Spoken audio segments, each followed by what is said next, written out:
Testing, 1, 2, 3, testing. Can everyone hear me? Hopefully, someone can. Out there in the darkness.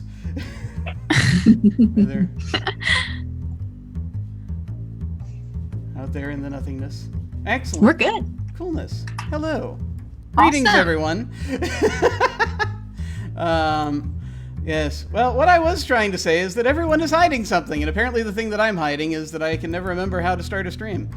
But that is what today's activities are all about. Welcome to the launch of Channel Other.doc's first weekly mini-campaign. I am Jim. I use he, him pronouns, and today we are playing Dirty Secrets. This is a story game that takes on the detective genre, and over the next few weeks we'll be building a delightful web of crime and corruption. In somewhat of an inversion of the usual RPG setup, one player is the investigator, and the other players are authorities. Now let's go around and introduce everyone. I'm going to start with my fellow judges, fellow authorities, and I'm going to ask each of you to give us your name, or just tell us who you are. If you want, you can tell us things about yourself, but also your favorite kind of detective story. And I will start with Lulu. Hello. Hiya.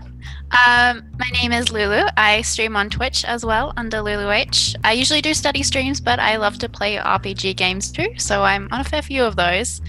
And my favorite kind of detective story, I have a real love for Sherlock Holmes. Pretty much anything written by Sir Arthur Conan Doyle is my jam. Enjoyable stuff. I've only read the short stories. I've never actually gotten as far as the full book, the full novels. I need to get to that at some point, though. Sometime before I die, which hopefully will be sometime way past the end of this stream. I was going to say that's a little bit on the morbid side. I know, right? I know, yes. Oh, it's going to get so morbid, so very morbid. But let us then continue with intros with Anino. Hello. Hey, everybody. My name is Anino. I am primarily a variety streamer and a charity streamer for Extra Life, and I raise money for my local Children's Miracle Network hospital. My favorite detective story is Detective Pikachu. I don't know if you guys have, really delved into that, but actually, on a more serious note, my two favorite series right now are Rivers of London and Dresden Files. Oh, cool. So, I really like the whole modern fantasy spin on things. So yeah, those are neat. I got into Dresden Files a few years ago, and I burned through the books as quickly as I possibly could, and now just waiting for the next one. Just waiting for the next one, Jim. When's it coming? We need our hits. This is vitally important. And then let us introduce our investigator, Dingo. Hello. Hi, I'm Dingo. I'm a tabletop RPG streamer in a bunch of places, and I'm playing the Investigator today. Am I allowed to say my name? Can I say my Investigator? Sure, yeah. You can tell us a little bit about her if you wish. Yeah, I'm playing Danny Sullivan, PI. She's in her first year of private investigating after assisting her mother until her mother retired. And I think my favorite, and I said this last time we played Dirty Secrets, but I'm going to say it again.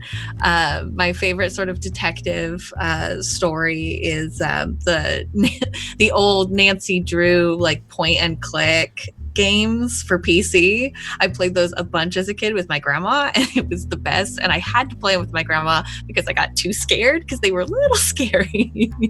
From what I remember, there was little spooky elements, but I really loved them. Awesome. Excellent.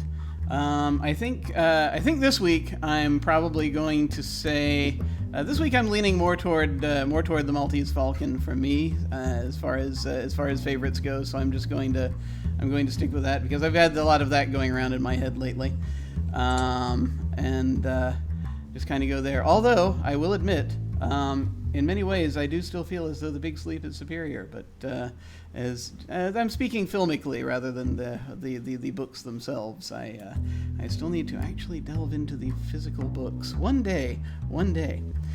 But, I don't even know what I don't think I'm familiar with either of those. The movie or the well, it's mostly where a lot of the Humphrey Bogart tropes come from, basically. Okay. It's from most of them come from the Maltese, somewhere between the Maltese Falcon and Casablanca. which Casablanca is not necessarily a noir detective thing, but it's quite all right. Hi, Katie. Hi. I love her so much. Yes, me too. Yes, and so it's awesome to see folks here. But before we dive into this thing, let me go over this real quick. This is a game that is very much about vice, corruption, and people in pain doing terrible things to each other. So just so you folks will know, we're going to be using the X card, the N card, and the O card. If we hit something that's crossing a line for you, any of the players can type an X in the Zoom video chat or anywhere else, or make an X symbol, and we'll back up and do something else. If something happens that you're okay having in the game, but you don't want a graphic description of it, type an N in the Zoom chat, and we'll fade to black on it or put it behind a veil. So it'll be there, but we won't go into detail. Finally, if you're in the midst of intense role-playing and you think we might be worried you're really upset out of character, you can put an O in the chat to let us know you're okay, and that we're good to keep piling on the drama. Something else we can do is put an O with a question mark after it when we say or do something, and then think, oh, maybe that might have been a little too much. Then everyone else can respond to let us know that they're doing okay. While the characters might end up seeing quite a lot of torment, we just want to make sure we don't actually have that happening to the players. That's kind of the important thing. But now let us get into Dirty Secrets. Raymond Chandler is well known for a particular piece of writing advice. Whenever you get stuck, have someone come into the room pointing a gun. And this game is pretty much an extension of that principle. Here we're going to build a modern noir story, but we won't have any of the answers when we start. We as authorities will take turns presenting Dingo's investigator with suspicious characters and mysterious, often violent occurrences that we quickly throw together, spinning events out of whole cloth and just generally throwing noir tropes at her. As we do this, we'll all collaboratively be building the story together. The way this game works, you can always feel free to introduce an element or throw something in, even if it's not your turn, you know. The only real difference in a scene between the authority and an advisor, or even the authority and the investigator, for that matter, is that the authority has final say on a lot of the things going on in the scene. So our setting for this game will be Seattle, a place some folks call the Emerald City. Hence perhaps the naming conventions when I set this whole thing up. So let us get into it. Going to Oz? Yes, exactly. Crime in Oz. I was trying to figure out when I was trying to come up with a name for this campaign. I was like, okay, how are we doing this? And that's why I had to figure out find out what city it was. And then I was like, okay, what nicknames do we have for this city? And then so it's apparently the Emerald City is like the best known nickname on the internet anyway. Yeah. Although I don't know why it's called the Emerald City. Apparently there's a lot of greenery around it. I mean, there's a lot of greenery around the whole Pacific Northwest. I feel like it's a concern that the fact that there's a little bit of greenery just means that you Americans call it an Emerald City. Yes. Yes. Come to Australia. We have a given value of green. That's pretty much all we that's all we know. We have to process the rest here in America. It's very important. We cut it down and process it. But anyway. And the rest is all in this one city. Yes, that's right. That's why it's the Emerald City. The big tree. One big tree. Exactly. That's where the World Tree is, right? It's in Seattle. Mm-hmm. Totally legit. I don't know these things. I just I wanted to pick a city that since Dingo's going to be doing a lot of the heavy lifting here narratively, I wanted to pick a city that she's familiar with, and so that's where we're going with this. So you can pretty much tell us anything you like about Seattle, and I'll assume it's correct. There's one big building in Seattle, and it's called the Comet. I'm trying to think of another word for needle, and I can't. Well, thesaurus.com can always be on speed dial. I also have I have Fantasy Name Generator up right now too, because that's apparently it's got names of casinos and everything, so I can nice. lean on that as needed. but incidentally, yeah. So we need to sort of settle into this, get it started. The first thing, as I recall, that we do is we present suspects, essentially characters. Well, two suspects and a victim is the name of the start of this game, basically. We're myself and Lulu and Anino are going to come up with characters. These are featured characters. We can, in the course of a scene, this whole thing is very much a group narrative thing. I kind of look at it the way that I sort of look at Fiasco, in that you can pretty much just add whatever you like whenever you like. Anyone can do that. So who the authority is doesn't really matter too much, aside from just when we need to finally decide a thing.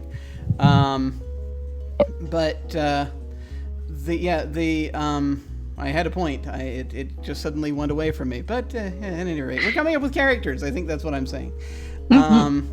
So the way this game works, anyone could be potentially responsible for the crimes that we end up with. So that's kind of how we're doing this. So let's see. As we set this up, it's been a minute since I played this a couple months ago. We have to set up our characters here. So, did you folks, Lulu and Anino, did you think of possible characters for us to have as part of this whole mystery? Absolutely. Excellent. Who wants to go first? Well, I have an idea. I haven't rolled her yet. So do we just chat through what we're thinking? Yeah, basically. Yeah, you can feel free. And then roll for guidance. Yeah, we can put some details up on the little list here I've put up here in Roll20. We can type that in and then. Cool. So yeah, what are you thinking? I was thinking of having a journalist. They're always, a little bit dodgy. I feel like they probably are involved in more crimes than they let on. And a journalist called Poppy in her third year of journalism, just sort of finishing up her training, starting out doing her first big investigation, trying to get into some professional journalism. Maybe she's not that great at it. How are you spelling Bobby? Perhaps a bit more of a gossip than a journalist. Sure. Mm. Bobby is it with an I, a Y, or how are we spelling it? Poppy with a Y. Okay. Like the flower. Oh, Poppy. All right. And That's too cute a name to be a suspect. everyone's a suspect here until we decide otherwise. Actually, I should put this in the other characters until we decide whether a victim or suspect. Okay. And journalist. And about how old did you say that Poppy is? 21. About 21. Okay. But journalism student, you said, right? Yeah. So she's just sort of finishing up, beginning her first big research case type thing. Awesome. Do you have a last name for Poppy? Do I have a last name for Poppy? Or if you want, we can move on for a moment and then you come back to it. Yes, please. Sure, no problem. Sorry, everyone. Oh, no worries. I have nothing right now, so I'm really what I'm doing at talking to you folks is I'm stalling for time until the gears happen in my head. Do you want a last name suggestion? Because I've got a list of names here that I can. Yeah, let's go for it. What do you think of the last name Eckhart for Poppy? Poppy Eckhart. Oh, that's so cute. Yes. Awesome. Let's do it. How's that spelled? Eckart. Eckart? Mm-hmm. Awesome. Excellent. Woo! Yay! Drunk Cool. bits. Oh, thank you so much for the First bits. Yay! That is awesome. Thank you so much. Oh my God. Okay. Okay, I got to do this for real now. There are bits on the line, man. Okay. So, Anino, you had a character concept, yeah? No, not at all. No. But we'll roll with it. I'm going to go with Dr. Mark Alexander, a cardiothoracic surgeon in his mid-40s. All right. Wow. Cardiothoracic. Ah, that's wonderful. I don't even fully know what that is, except I expect it has something to do with the heart. Yeah. Heart surgeon. Right. Where's the thorax? The thorax is like up here, yeah? Somewhere there. Let me go. Somewhere in the body. Awesome. Do we have an idea of what Poppy or Mark look like at all? Sort of a little bit of a physical description, or do you want to work on that? I think Poppy probably looks like a typical college student, like that, like blonde dyed hair that you can tell is dyed, but no one's quite nice enough to tell her that it looks dyed. Definitely like typical basic white Instagram model girl. Lovely. Let's see if I can. I don't want to get a photo because then I'll just be mean to everyone.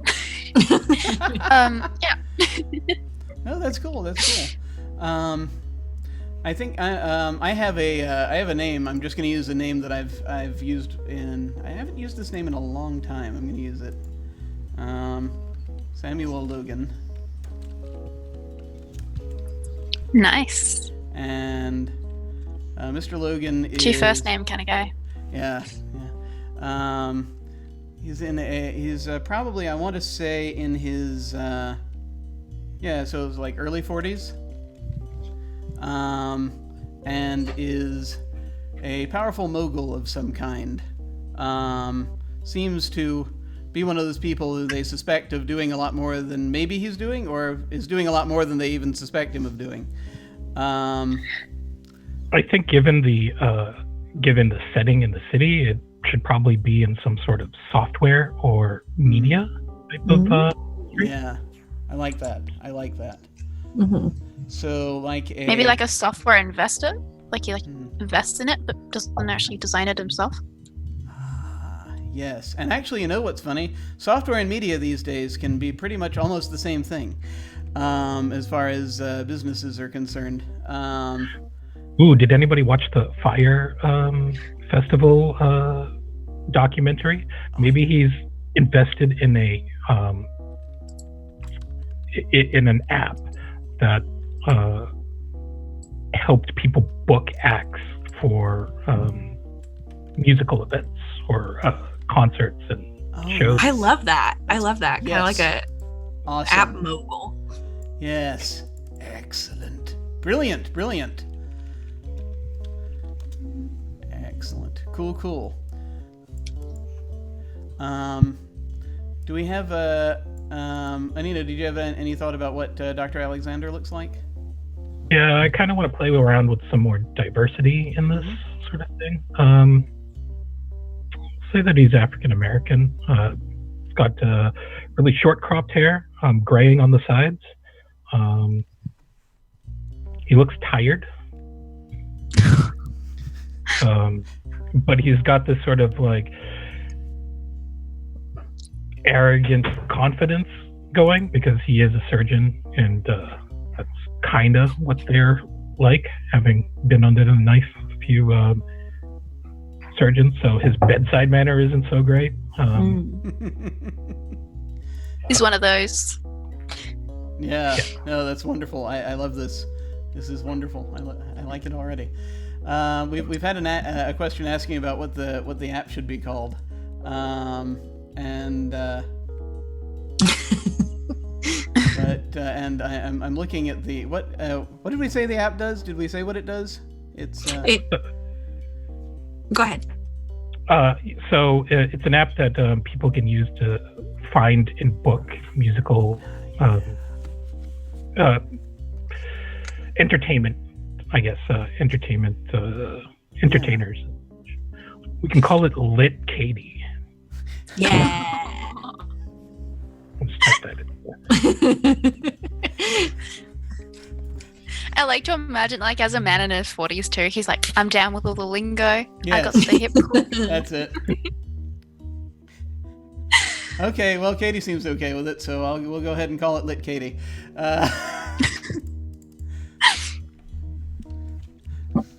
Lit Katie. I'm gonna actually say, this is probably going off the screen here with the thing. Let me go ahead and hit enter real quick. There we go. I'm imagining Katie is an acronym for something, but no one knows what it is. It's a bit like Siri. Yeah, exactly. Sounds like what?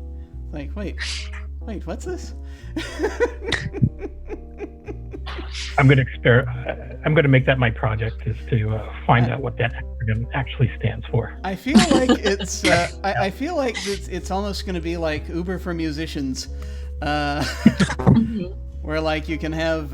We need a band, quick. I need a punk rock band yesterday for my bar mitzvah tomorrow. Yeah, exactly. Punk rock bar mitzvah. But like the band can rate you as well. Yeah, exactly. Oh, No free lemonade. 1 star. This is actually a very good idea for an app. We need to get on this. that's what the Fire app was actually all about. Oh, it was? Yeah. Oh, cool. No, that's great. That's awesome. Okay.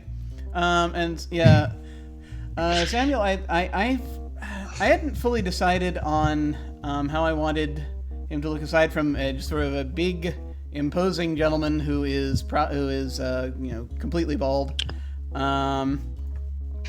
Does he look like The Rock? He could, yeah.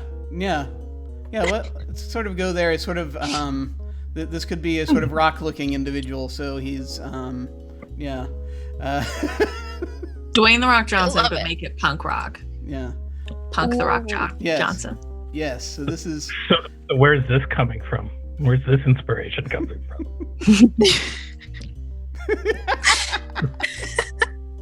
I mean, he's a pretty handsome guy, so Well, The Rock needs new roles at this point, so I think this will work.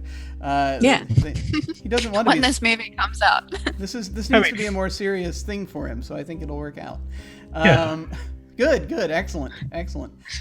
So we have these three characters available that we'll do something terrible to in a moment. Now we must generate a crime. Now we must generate the first crime of the story. This story is going to have, as he hunts for the appropriate grid, real quick. Here it is. They're going to be. This is novella length, so we can have up to 3 crimes for this. And Only? Yeah, well, 3 main crimes. More terrible things can happen. There can be more crimes in the story, but 3 main ones that, as far as the game is concerned, that we need to get to before the end.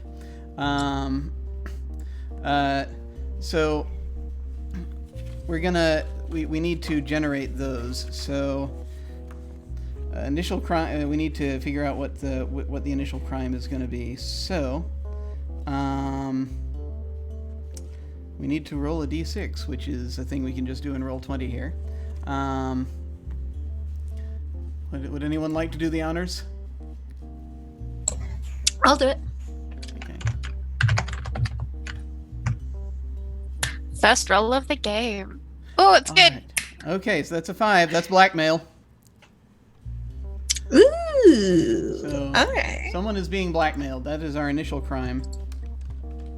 And what this means is that there will be one of the other crimes is automatically a murder. So the second crime, which actually it doesn't need to even be in that order. The murder can happen whenever it happens.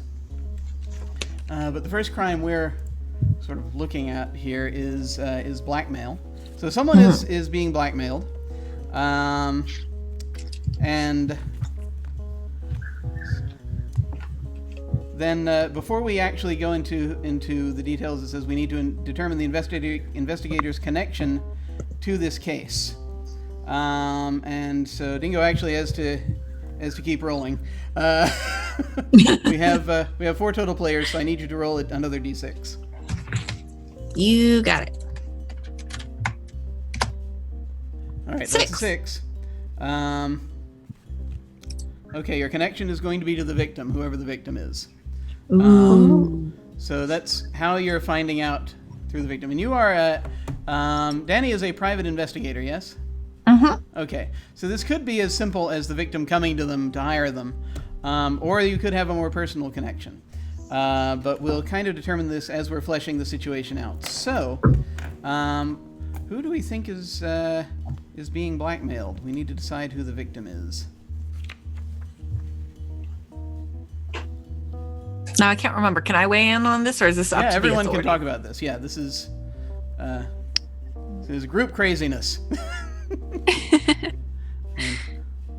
I think I don't know, maybe Samuel or Mark. Yeah, they seem like they'd have the most to lose, either one of them. Yeah. Although, I mean, maybe Poppy sent out some dodgy photos and someone's found them. That's possible. No, I think Samuel maybe. I mean, he's clearly got money. He's got like an interesting idea coming up. Yeah. Maybe you invested in something dodgy in the past and you're trying to get away from it. We can do that. We good with that? All right. Mr. Logan is the victim. And let's see. Who do we need to assign someone to be a suspect specifically, or are they all suspects initially? These are characters that we have to draw on initially. I just am checking to Real dodgy. make sure that. Yeah, I guess that's just going to happen organically. Okay. It seemed to me when we started the last couple of times we had decided that there was that one of these that one of them was a suspect initially. So I think we need to decide for at least one of them if there's an initial direction kind of, and they may not be guilty at all, but either Poppy or Mark. Which one of them do you think might be the suspect? Well, I mean, with the journalism angle, Poppy might be the obvious choice, but it could also be that like Mark and Samuel could be possibly friends, and there could be some like possible like Mark knows some secrets about Samuel. Ooh, It's like Yeah. past tensions. like medical secrets, possibly. Yeah. They both went after the same girl. That would be a motive. I mean, it could also have to do with maybe Mark is, cardiothoracic surgeons make a lot of money and need to park some of that money to make it grow and such. And so maybe he might have had some money invested in Samuel's app and software and such. So that's one thing. Yeah, you might be doing a little bit more than the strong suggesting that investors might have in things, sort of leaning a bit further in and perhaps making threats. That's a possibility. Okay. So if we're good with that, I'll go ahead and put Dr. Alexander as a suspect. And as this goes, let me see, as we're generating characters. Oh yeah, here we go. Playing player should mark his card as suspect. The character will okay. Mark his card. Yeah, there's a whole round robin thing that we just don't have time to do, but it's in there that they tell us how we mark up the cards. So yeah, the player to mark character is the victim. The player to the will be the victim of the first crime. The following player is marked as the suspect. This character will be the apparent perpetrator of the first crime. Leave the other character cards unmarked. Got it. Okay. This game was written back when the default was physical tables. So we've got that set up. That apparently there is a possibility that Samuel is being blackmailed by Mark. And so then we must get to the opening, I guess, unless there's more we want to flesh out about the situation. Is this going to be a thing where do you think Logan is hiring Danny, or do you think that she finds out some other way and wants to investigate? How do you think Danny is going to get into this? I I think it would be that Samuel would be hiring Danny. I like to think it's like one of her first real cases since she took over the family private investigator business. Oh. Oh, this is going to be so tragic. Yep. So, This is like season 1 of her investigations. Mm-hmm. so we have the ability, as we're going through this, by the way, to have we can have as many minor characters as we want, but there'll be we can have up to 6 more main featured characters pop up, and we'll just introduce those as needed, and flesh them out kind of on the spot. In my head, I kind of like to think of it as like that we each kind of each of us as authorities kind of have 2, but it's not that big a deal. You can make as many as you want, basically. Mm-hmm. We'll figure it out afterward, and kind of go from there. So I think I do. Mm-hmm. Sorry, I do have one question. Yeah. So if Danny is being hired by Samuel, so I'm kind of picturing Samuel as a guy who's a man of means and a man of connections. So just kind of curiosity, what would be his motivation for hiring a rookie private investigator in this case? I like to think that maybe Danny's mother was really well known for being incredibly discreet and incredibly good at her job. So maybe Samuel doesn't know that her mother's retired and that Danny's taken over taken I love that. Well, that would be great. Considering that there could I be think a lot that's it. I think that. Yeah, I think Samuel had used. I think prior and on his way up, I think he probably used Danny's mother as an investigator before, a number of times, and so it's like, okay, well, I just go back to just go back, and it's then quite suddenly, yes. Well, that's good because that's going to be the first scene, is the opening scene, which. As described in the book, it's a little bit vague, but so the way that I like to codify it is this is basically where the PI gets the job, and what is Danny's mother's name? Oh, you know what? I didn't think about it. We'll say it's Vivian. Vivian. Aww, that's sweet. Awesome. Okay, excellent.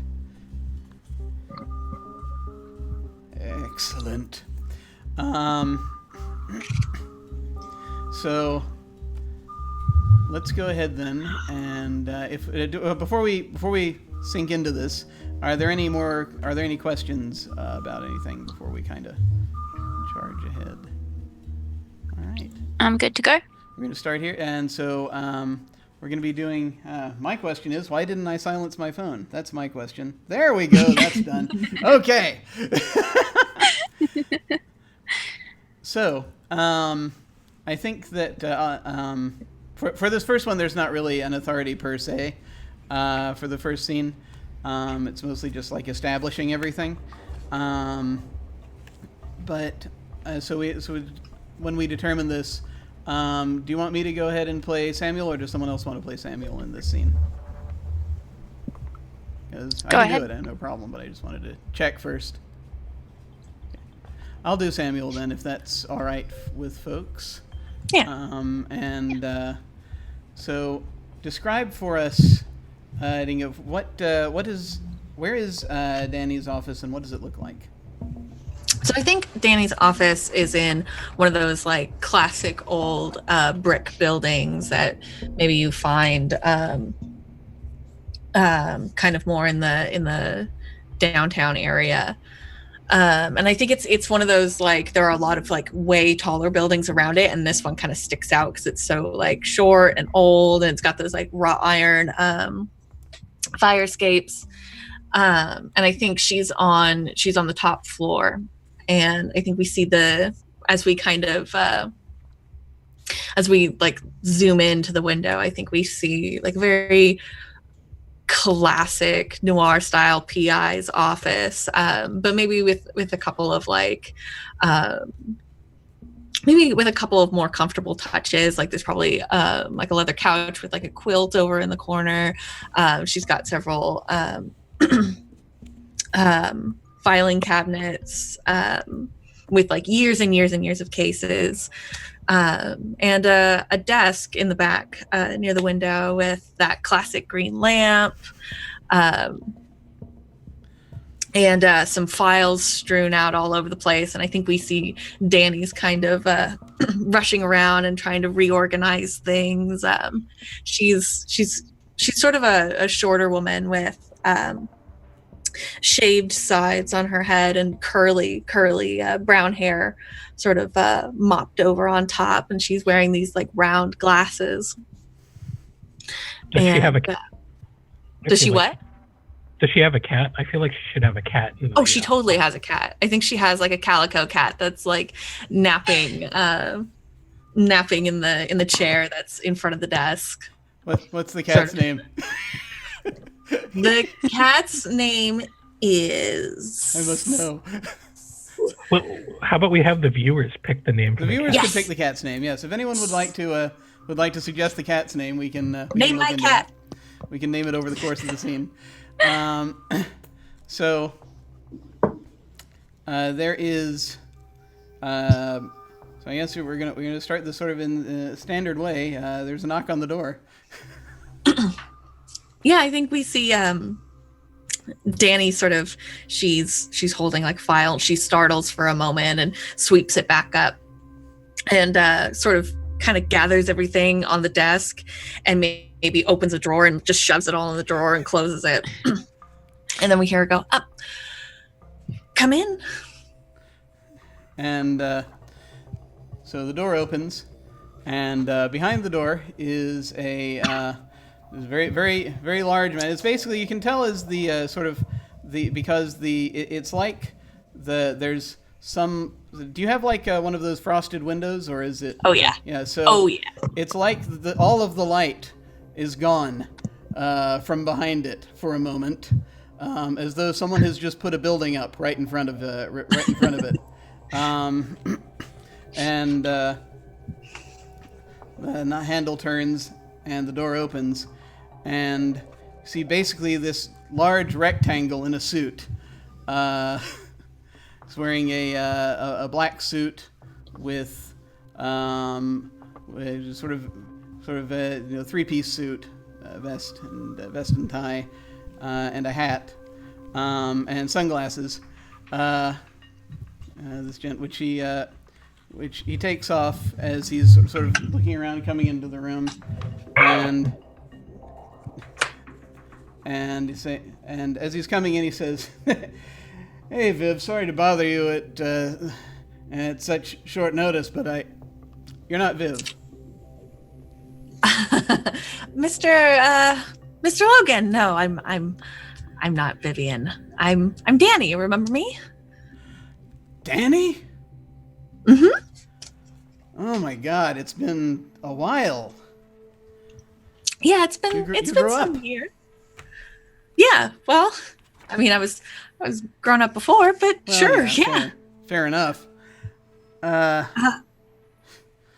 So, I'm sorry. I wanted to talk to your ma.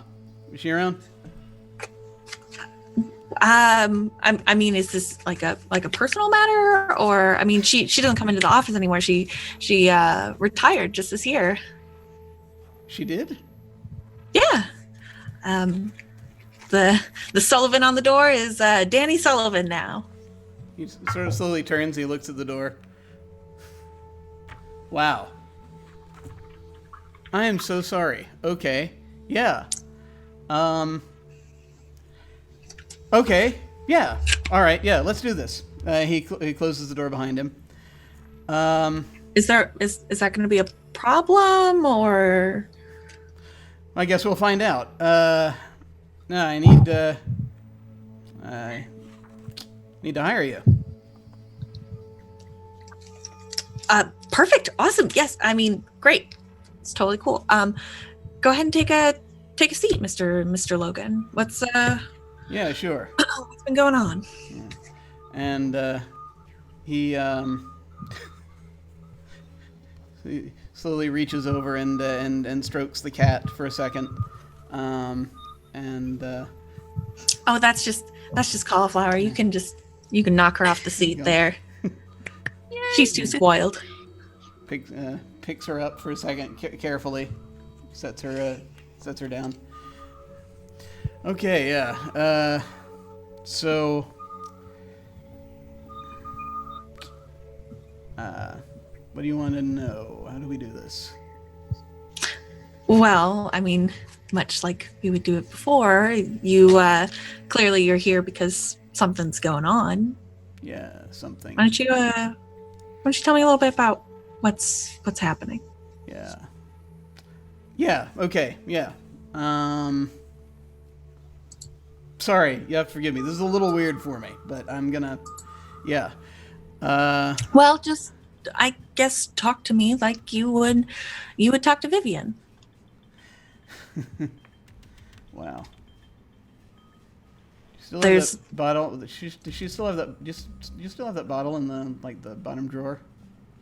yeah, Danny's gonna lean over and open the bottom drawer and dig through all the papers and pull out a glass and a bottle and closes it. Yep, we still got the whiskey. Personally, I don't really touch it, but if it helps, please feel free. Yeah, if you don't mind, yeah, thank you. And sort of looks at it, and, sort of swirls it in the glass and drinks. Okay. I promise, Mr. Logan, I'm just as capable as Vivian, and He just as finishes discreet. the whiskey immediately and sets it down. Okay. Okay. Just fine. So, somebody's trying to blackmail me. Bottom line. Again.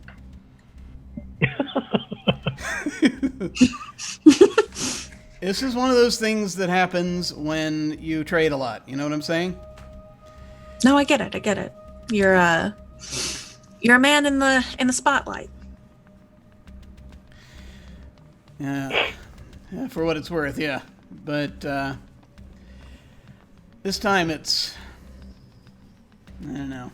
This isn't just like a simple kind of case where they think I'm fooling around. I mean, we've already been through all that, and that was... Yeah, it's not the same as the quote-unquote affair. Yeah, no, nothing like that. No, this is, they're trying to take Lit Katie from me. I see. How do you know? Did you get a call, or how are they reaching out to you? He reaches into his coat and he puts an envelope on your desk. Yeah, I think she sort of looks down at it and looks back up at him and picks it up and opens is it like a manila envelope, or is it like... Yeah, actually, if someone could jump in and help me a little bit with this, what do they think this envelope looks like? So it's probably just your typical manila envelope with the two little circles on the back, which a string wraps around and keeps the file shut until someone opens it. But there's probably like an unnecessary little like metal covers on the corners just so that they don't get frayed. Like you've spent like that extra $4.50 to get it. If you can. Is there anything written on the front of the envelope? Was it does it mailed to him, do you think, or was it addressed, or was it just like slipped under his door? It should just have his first name on it and nothing else. Right. Hastily scribbled. Yeah. Now, does it say Samuel on the front, or does it say like Sam? I think it says Sam. Okay. And so inside is basically it's a typed letter Which I'm going, Times New Roman, so it's not like, It's not Comic Sans. Just to make it even that much Papyrus. worse, it could be Comic Sans. Hey, Comic Sans is dyslexic friendly. I was not aware of that. That makes sense. But It still looks terrible, though. I mean, yeah, but like, I like maybe like every other line is in comics. I feel like they've had fun with the word processor. It like churns through all the fun fonts, and then there's the translation underneath in times 12. New room. Maybe they threw in some wingdings to Yes. just really throw people off. Break the code. Find out who I am. Yeah, it kind of looks like it kind of looks like maybe someone like fed it into one of those little bots that spits things out for you if you make it read a bunch of stuff. But Google Translate. yeah, basically. And Yeah, Danny takes out the letter and kind of like furrows her brow at it at first at the strangeness of it, but I don't think it's the strangest thing she's seen. And yeah, what does she read on the letter? I think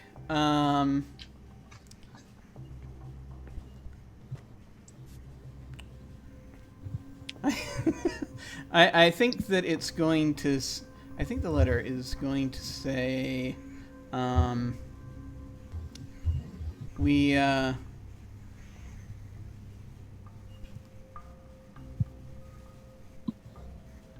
want to either say that it's something to do with access to an account, or they have. It's like I don't know if we want to escalate to kidnapping like during the immediate the first scene is all I'm saying.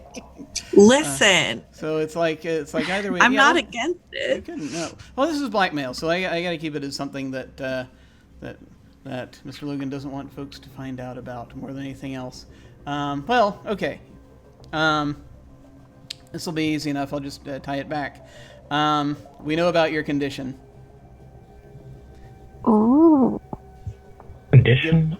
Yeah, give us the or put the it's essentially to give us the design, or it will be public. I dropped my pen. So the design, or maybe the code? Could be the code. The code doesn't belong to you. Yeah. You could say return the code, maybe. We go that. I feel like returning the code too much.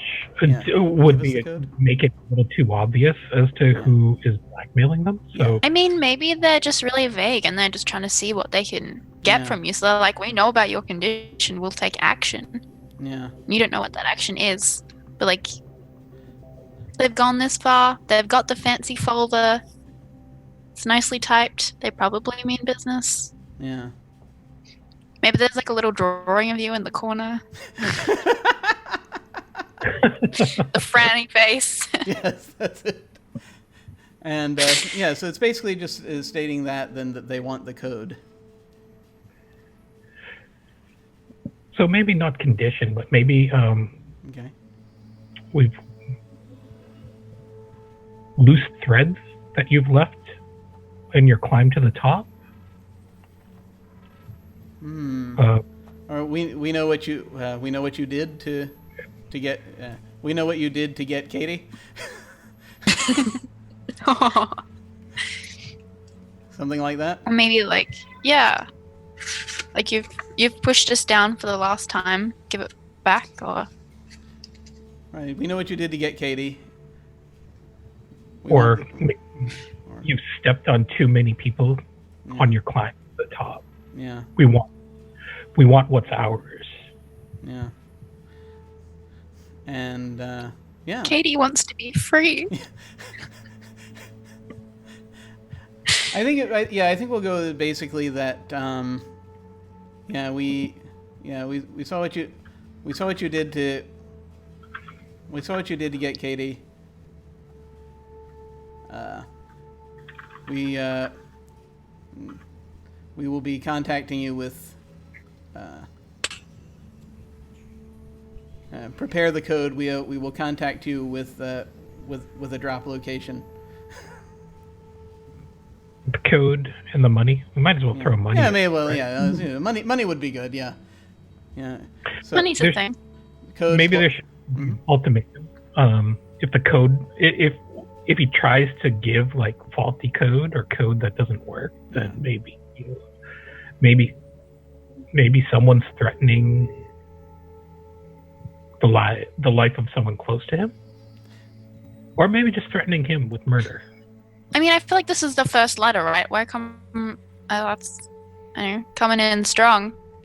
I kill ya. Like. Oh yeah. How about the Well, I don't think blackmail is really negotiation. It's sort of like want this or else. Yeah. I mean, I feel like maybe there's like a series of letters, and this is like the first one. Yeah. And they're just like, do it, and then you don't do it, and they're like, now we'll kill you. Yeah. Yeah. Like it's like stage B, and stage C is like, you're dead. Not that I've ever really. No, never actually put anything like Never. this in play. No, never. Are they threatening to release information, or are they threatening to kill him? I think right now they're threatening to release information, and I think the death threats are going to come in stage B, probably. Okay. That sounds good. And so that plus, how many millions of dollars is good these days? I'm out of touch. 500? 500? 500's good. So code plus 500 million at the drop point. We'll be in touch, and there's also a burner phone in the envelope. So I don't think the app is worth 500 million. Well, no, but you gotta have some negotiation room. Yeah.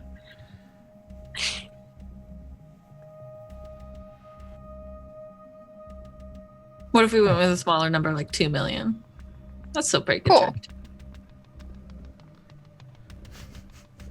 Cool. I'd be okay. They do have to recoup their losses on that stationery, you know. I feel like It's I may need to start an auction shortly. Yeah,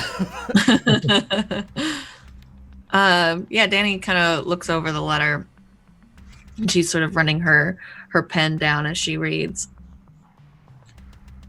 Well, they were quite thorough. What are you afraid that they're going to expose? You can be vague. Well, that's the trouble, is there are rather a lot of things that were going on, so it's hard to say, right? Could be anything. Yeah, it could be a number of things. I do know who it, I only can think of, like, probably just one person that calls me Sam, though. Yeah, I noticed that. Who calls you Sam? That would be my doctor. Well, one of them, not my primary, but one that I had to see this past year. Now, why would your doctor want to blackmail you, Sam? Well, I don't know. I mean, who knows what people want these days? Thing being, I mean, he's, I don't know. If we want to get metaphorical about it, I guess we could say that he's seen my heart.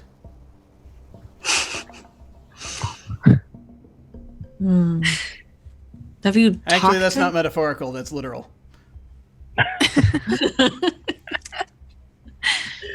Well, hopefully it's in good condition.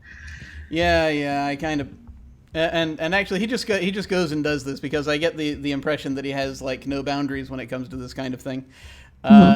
He just like opens a section of his shirt, and you see a couple of stab wounds that have been healed.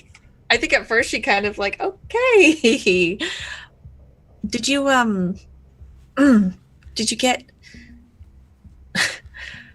Well, like I said, a lot of people don't like me.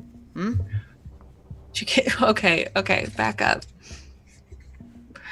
When were you attacked? Oh, that was a while back. That was like how far back? It was like a year and a half ago. I wouldn't necessarily call that a while, but sure. Who attacked you? Let's see, who did attack him? That's just a suggestion here. Maybe he doesn't want to. He knows who attacked him, but he doesn't say who it is. Yeah. So that person might also still be after them, or it might be someone that's really close to him, and he didn't want them in trouble either. I think he's got personal reasons for not wanting to divulge it right now, and he says, and he just sort of is, it's nothing relevant here. It's just personal stuff. Everyone's got their own personal crap, right? You were stabbed previously, and now you're being blackmailed, and you don't think those two could possibly be related at all? Well, this is about Katie. Katie didn't start until a little after that. I see. Well, I tend to find that sometimes things that you think may not be related wind up being the break in the case.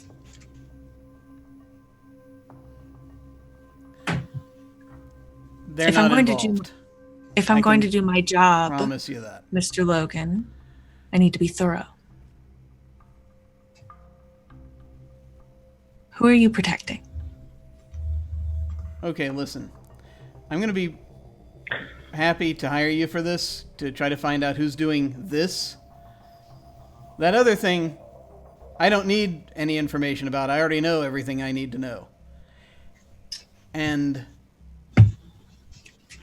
I'm not going to talk about it. It's just not going to happen. Okay. Understood. I apologize for pushing a little too hard.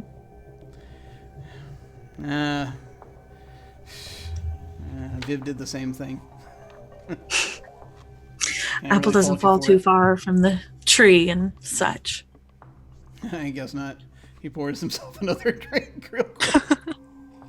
He probably buys the whiskey for the office, and like he's the only one that drinks it. Viv just kept it there, like. Yeah. I hope you didn't drive here, Mr. Logan. Oh no, I don't drive. Not these days. You kidding? In this city? I mean, with traffic. There's an app for that. Uber, black car service. I imagine you probably have a driver. So your doctor, who's your doctor? Mark Alexander. Mark Alexander. Sounds like a And jewelry line.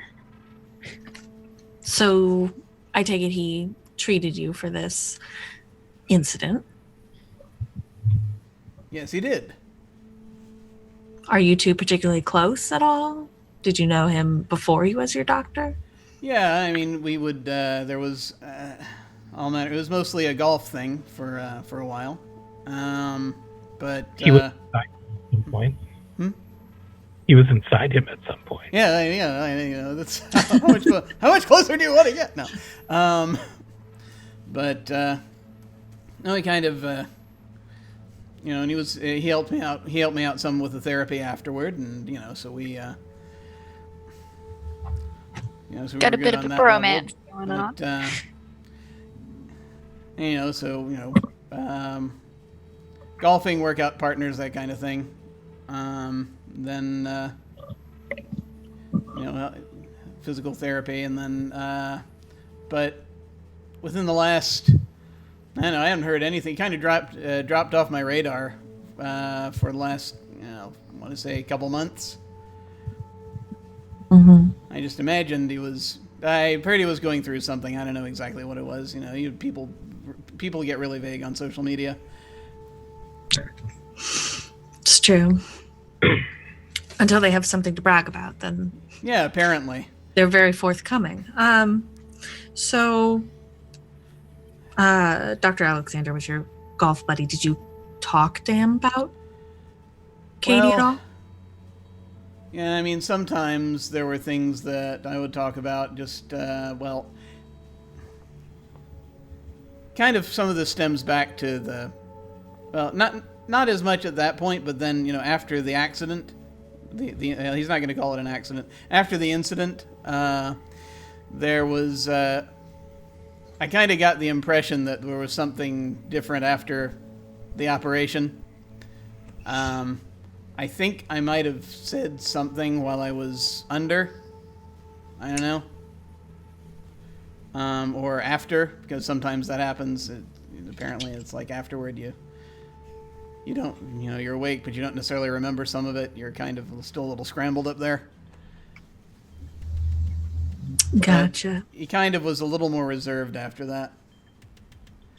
And we were still, you know, I mean, he was there for me, but then just kind of like I said, the last couple of months he kind of just sort of dropped off the map. Got referred to somebody else. But there's something. You just got a feeling. Something doesn't feel right. Yeah. Yeah. Well, all right. When did you receive this envelope, and where? Late last night, I was in my office. It came in under the door. It was as we were. It was during a shift change, so people were all over the place. Is there anybody at work that maybe you don't quite get along with? That's a really long list, so I mean, you're gonna have to be more specific.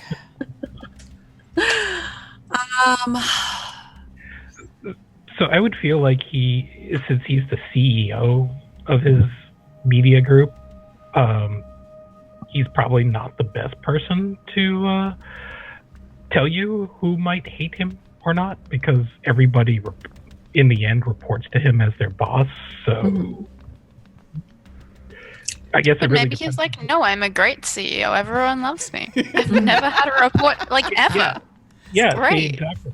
So, you know, Every performance review, it's gold star. yeah, but that's my point, is that, you know, maybe he doesn't have that kind of self-awareness to, you know, realize that maybe he's kind of a douche. Yeah, maybe. Right. Is he going to tell the PI that though? Hey, I don't know, I'm a good douche, question. but like, Yeah, I think Well, no, maybe what like- he'll say is I mean, like at the office. He's like, yeah. I I think you'd probably look at his company and the people that report to him and work with him. He would probably call them like his family. yeah, yeah, exactly, yeah. So he goes, we're all family here. yeah, but the office, they're like they're like a second family. Oh. Was there anybody in the family that maybe is a little bit uppity with you sometimes? You know, family fights on occasion. Not that much, no. We've had, some.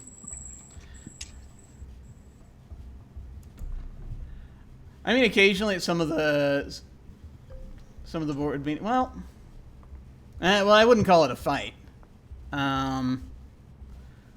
But my, yeah, I mean, I get into the occasional little. I get kind of weird suggestions every now and then from my assistant, but I mean that's nothing too weird isn't that's maybe even too much to call it that. It's just I don't know that she knows the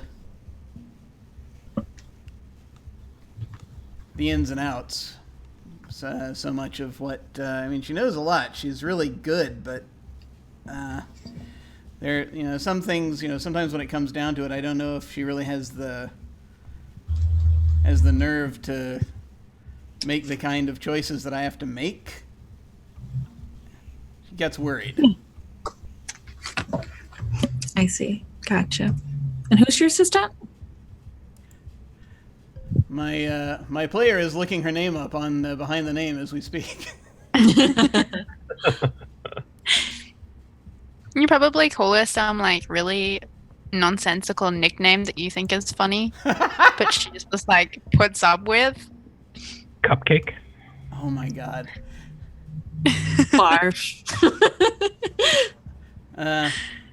Yeah, Connie. Constance. She hates when I call her Connie.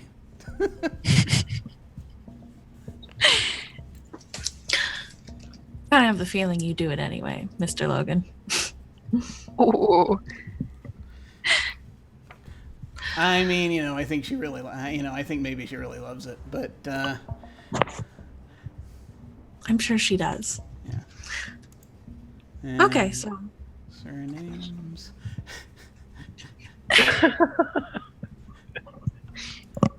I seem to be going French for some reason. I don't know why.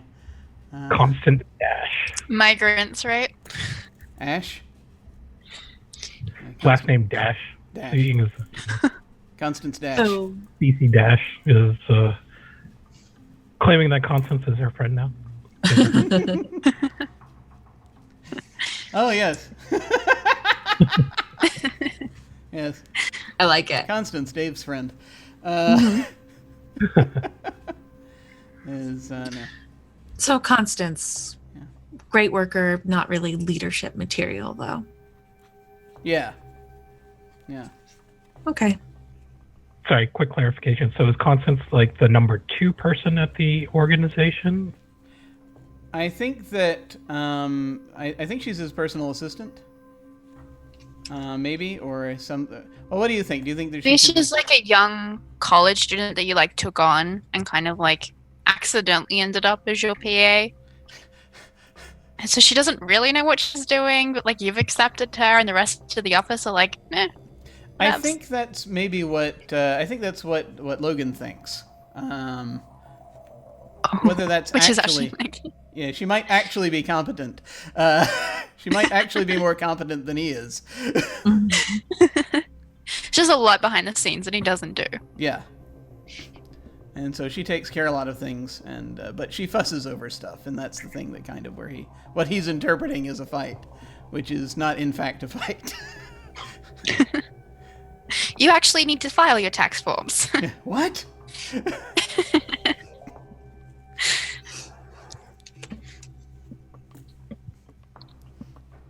Okay, Mr. Logan.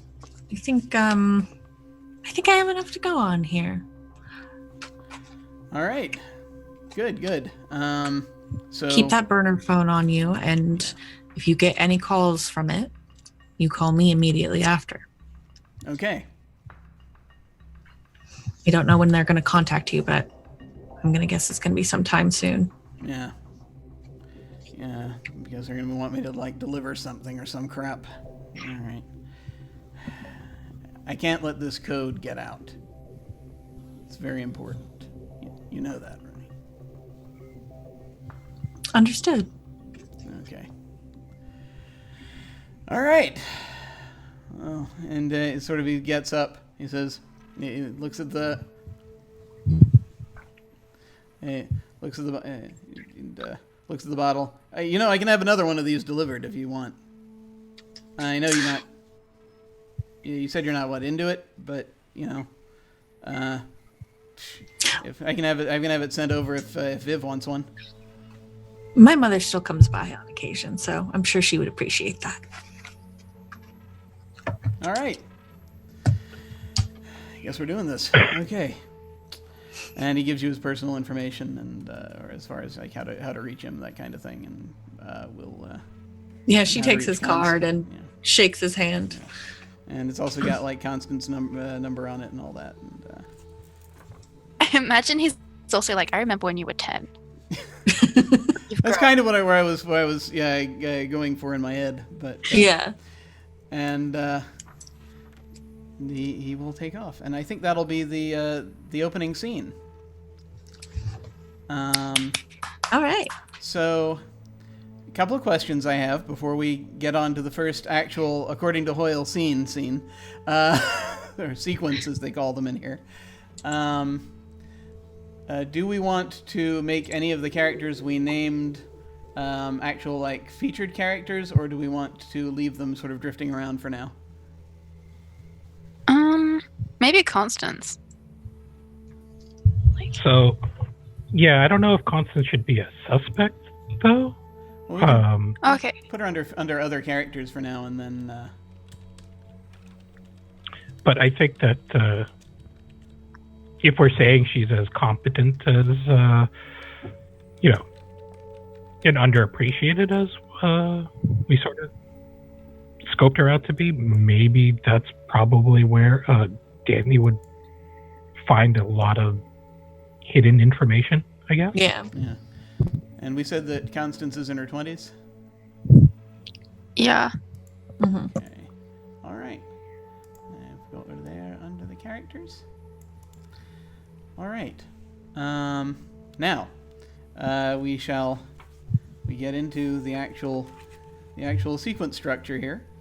Now the way this works, by the way, at some point during this whole campaign, we can at some point declare something to be one of the three main crimes that we have going on. There's a murder coming at some point. We know that. We don't know what the third one is yet, but we can just decide that. Like I said, other bad things can happen, but the official crimes can be declared whenever. Any of us can do it. There was a reason I was saying that, but it's gone away. So let's get to the next bit. We played out the opening, we did the overview, and then we're going to get now into the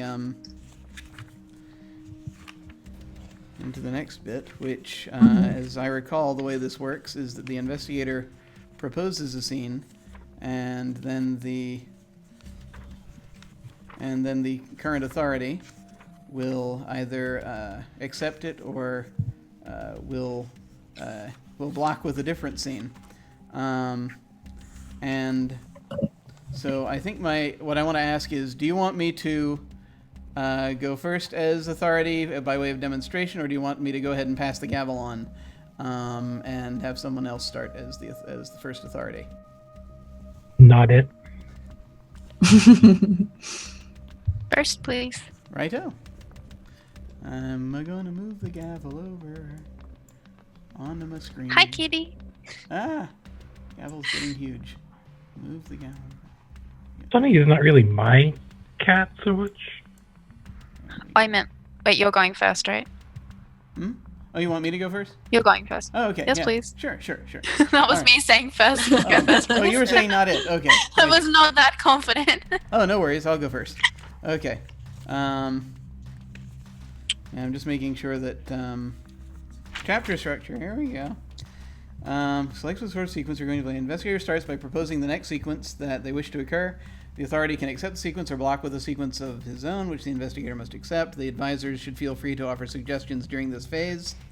The investigator may only propose an investigation, revelation, or reflection sequence. Let's talk about the sequences, because we need to do that. So the different available sequences that you have, Dingo as an investigator, is an investigation sequence, a revelation sequence, and a reflection sequence.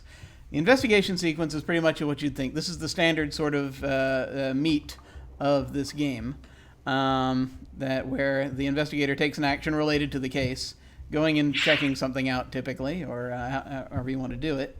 A revelation scene is where the investigator is often just something where you declare, okay, we're kind of stuck. Let's say that there are two things that are related. We don't know how they're related. We're going to find out randomly how they're related in this next scene.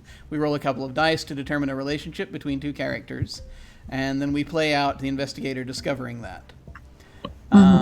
Third type is a reflection scene, which is most useful after if you're down on dice. That's how the investigator gets dice back. And which they've lost during a conflict. And so that's usually, driving in the rain, leaning on a desk, drinking, whatever the investigator does to recharge. That's a reflection scene. So those are the types of scenes that you can propose. Do you, what would you like to do? I think I would like to do an investigation scene. Mm-hmm. What manner of investigation scene would you like to do? I think I would like to. I think I would like to find Dr. Alexander's office, place of work, and maybe follow him around for a little while, see what he's doing. Okay. So let me first off. I'm still doing authority here, but I just want to get some information here. Anino, you came up with Dr. Alexander. Do you want to be him? Sure, I can do that. Okay.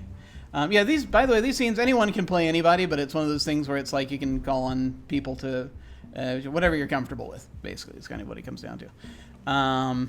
So, what do you think? Anino's office. What does Anino's office look like? What does Dr. Alexander's office look like?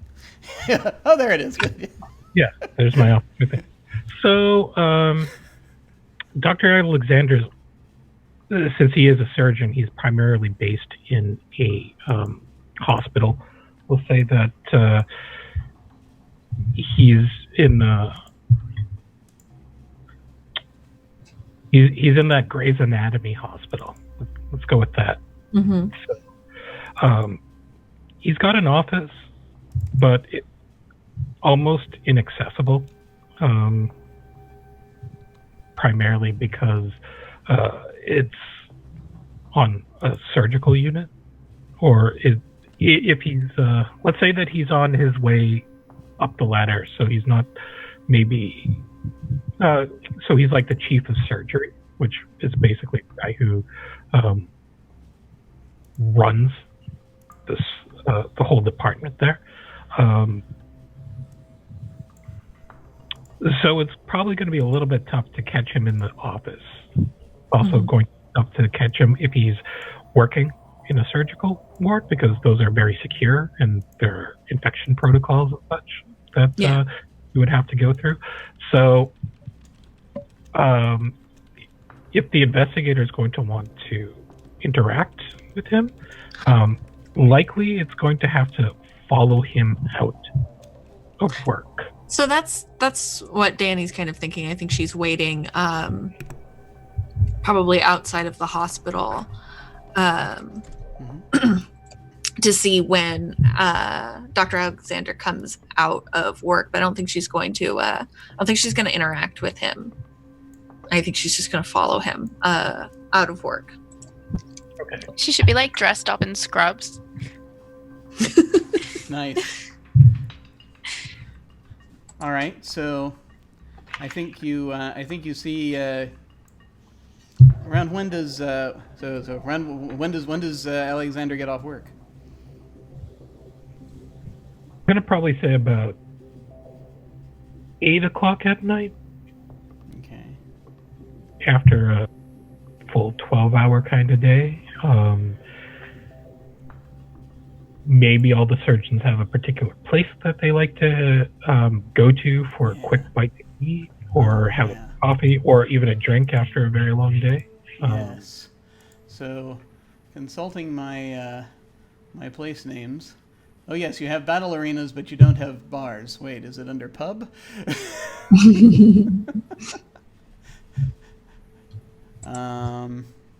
Let's see. It's probably called like Greasy's or something, or like it has like a proper name, but everyone just calls it Greasy's because like the food's really gross. But you're also tired; it doesn't matter. The heart attack bar and grill. No. Speaking of experience, are we? Wait a I minute. feel like that's a real place, isn't it, in Texas, with You know the what? 10,000 calorie Probably. burger? Probably. I had a sudden thought, but I need to check where somebody is from first, because I have a sudden thought. Okay, now it's close. Yeah.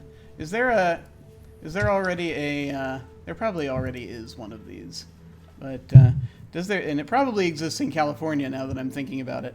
But is there already an establishment we think called Heart Attack and Vine after the Tom Waits song?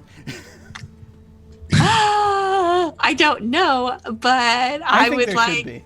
Yeah, just as I think there should be now. Yeah. All right. So excited your voice is giving out.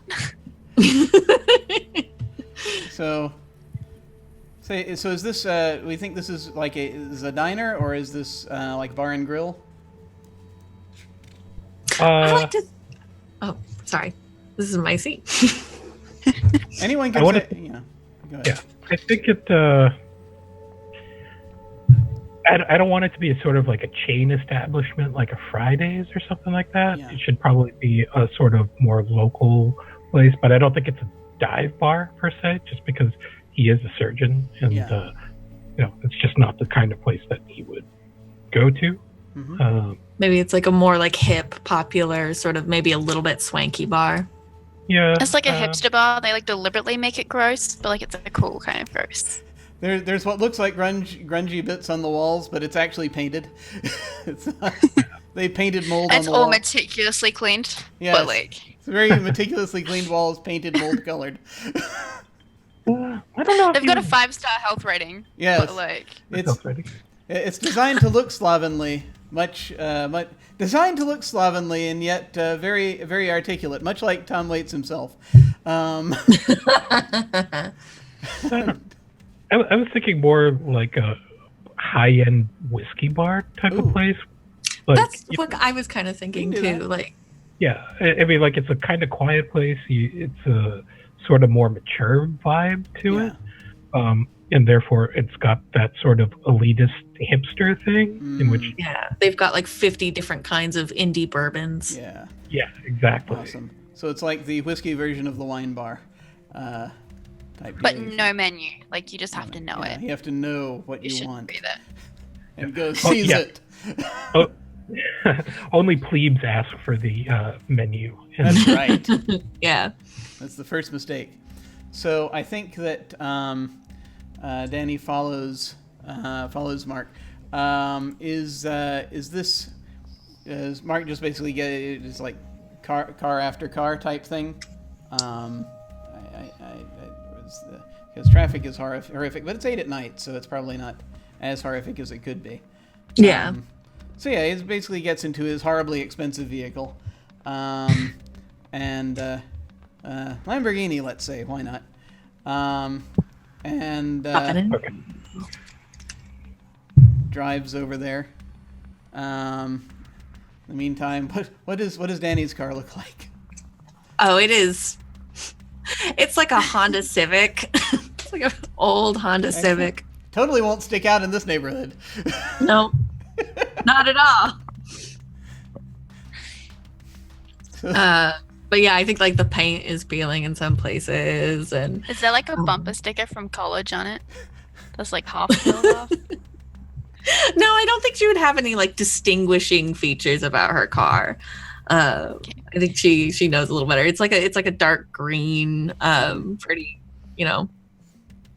Nice. It's got spots on it, just because the Honda paint tends to peel off over time. Yeah, exactly. So you see him pull up to this bar, into the valet parking. Is there? Or Yeah, definitely. Yeah, this place got valet parking. Gets out, tosses his keys to a valet, walks inside. Oh shoot. Okay, I think we see her kind of like root through the back of her car, and pull out like a cocktail dress that's just been like wedged in the seat. It's one of those like no wrinkle ones that they're always selling on Facebook. And they're like, just shove it in Exactly. your purse. Exactly. And she like roots underneath her seat for like a pair of high heels. And I think we kind of like cut to her having changed. And she gets out of her car and slams the door shut. I think she completely forgets to feed the meter and walks across the street and into the bar to find Dr. Alexander. Okay. Where? So I assume. Mhm. Sorry, I assume she would get carted at the door, right? Oh yeah. Yeah. Yeah, totally. So there's probably someone not. I don't know that they'd need a bouncer here necessarily, but it's probably just someone at the door asks for your ID. Yeah, she hands over her ID and is constantly like smoothing down her dress. Is your dad inside, or? Yeah, I feel like this scene should be like role played out a little bit. Oh, sure. Be the bouncer and.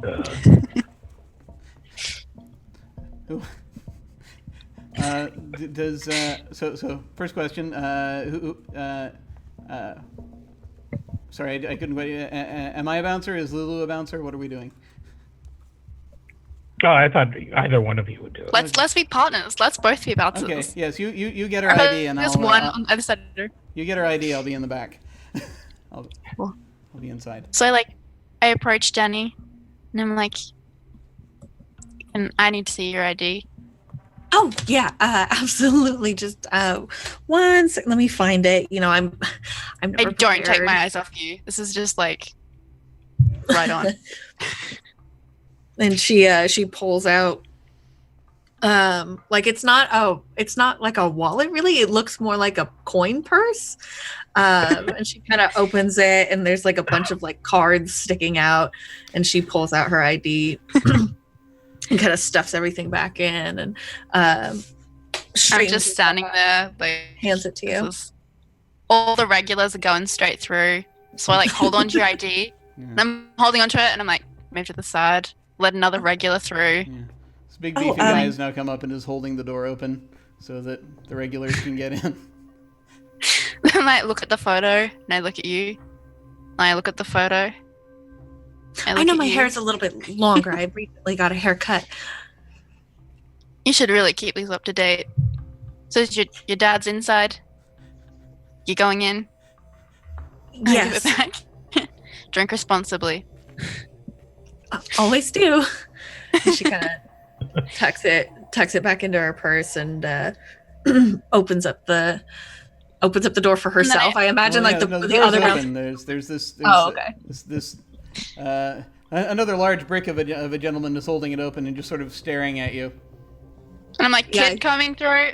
Don't worry, she's been checked, but It's coming. I'm not a child. And she kind of runs her hand through her hair and sort of looks the bouncer over and sort of squeezes past into the doorway.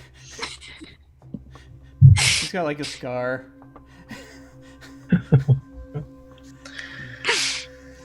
Okay. the other bouncer is immediately smiling back at the regulars, like, have a nice night. Just act like you belong. There are people here just sort of chatting quietly. There's very light, probably slightly outdated music playing here. Can we have a live pianist here? We can totally have a live pianist here. Yes. So there is. Is it? No. Yes, we have a live pianist here. Is this one of those like pretend speakeasies? It's coming pretty close to that. It's almost there, but not quite. Not quite. It's they're thinking about. They have speakeasy nights. This is not one of the speakeasy nights, but there may be one or two people dressed as though they thought it was speakeasy night in there. But aside from that, no. So you've got someone just sort of playing the piano.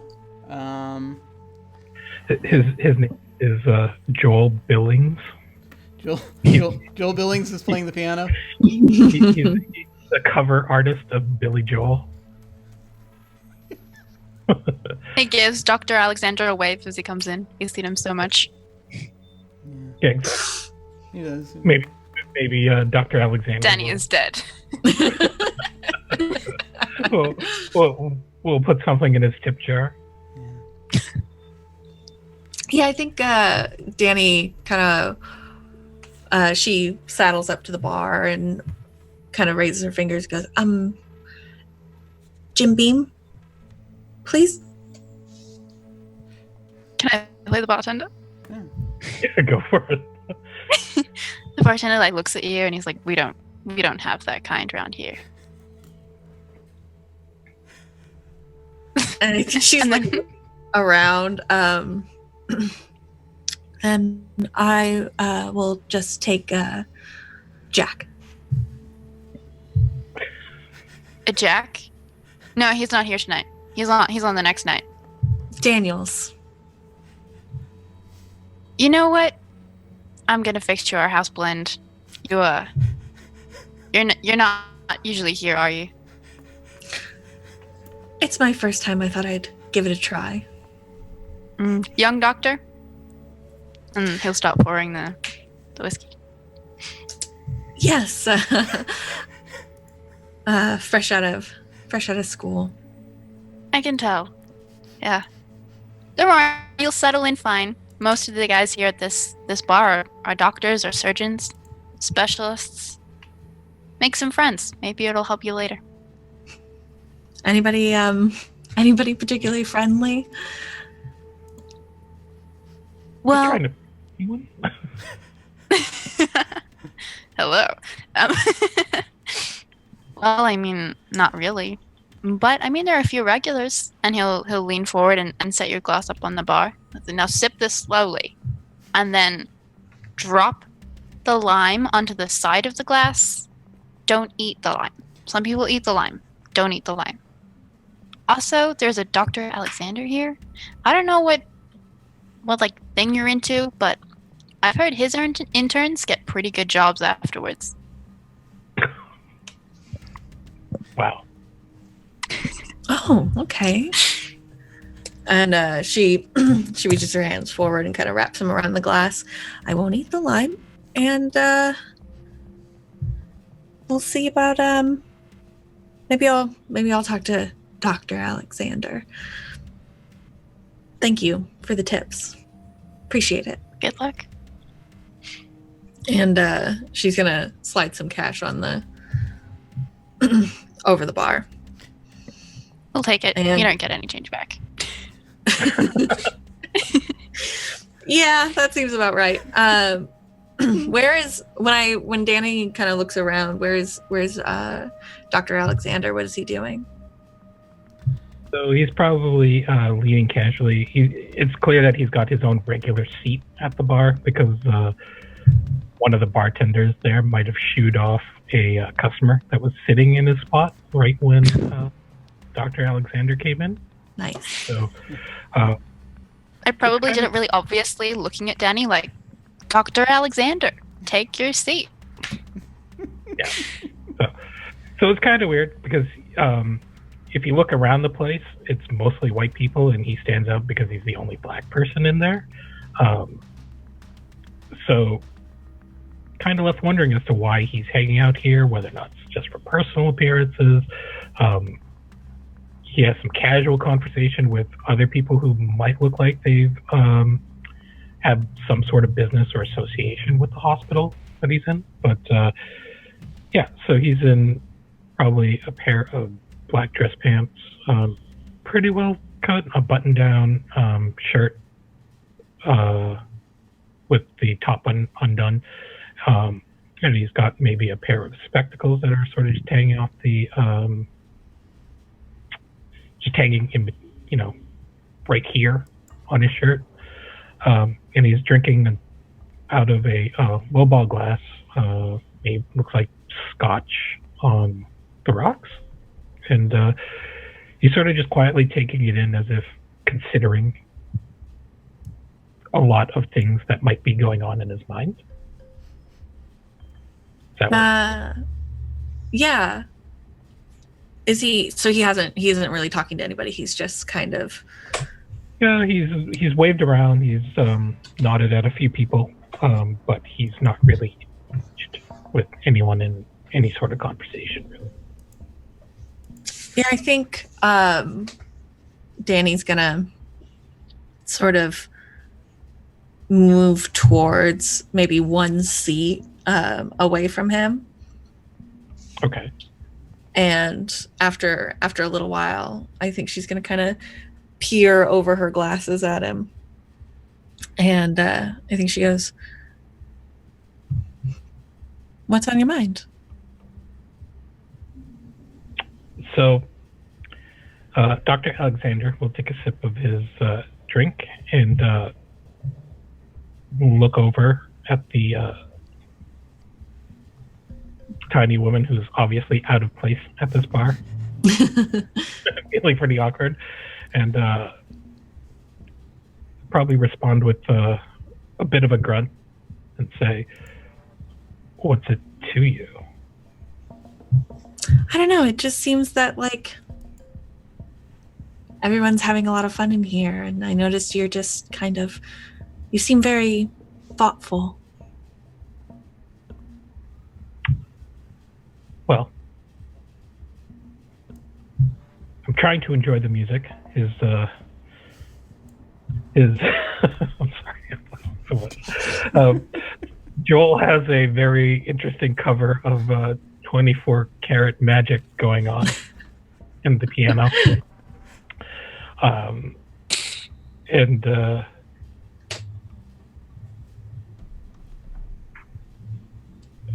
think Dr. Alexander will comment on something along the lines of, well, I've had a lot of work today. I spent over 12 hours in the operating room and just trying to unwind quietly with my drink. Oh, tell me about it. I just finished my residency, and it was a hell of a time. I understand the long hours, and I understand that it probably doesn't get much better, but as long as we're helping people, right? So he's going to look a little bit suspicious and turn to regard her a little bit more. And she goes, "So where'd you do your residency at?" I did my residency at St. Vincent's across town. St. Vincent's. Let's see. And what are you doing now? Well, now now I'm trying to get my foot in the door for family practice, but I figure I might consider the rest of my options as well. Huh. Don't usually the doctors at St. Vincent's go to the bar, the Holy Rollers, down on Main, at the corner of Main and Smith? Maine's a little too, I don't know, I got tired of it, seeing it all the time. It's, popular with the residents.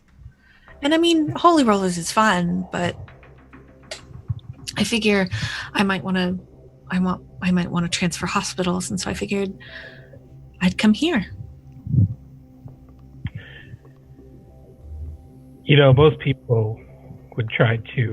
Most doctors would try to network their way into a new job, perhaps prepare a CV or a resume and look for possible job openings at other hospitals.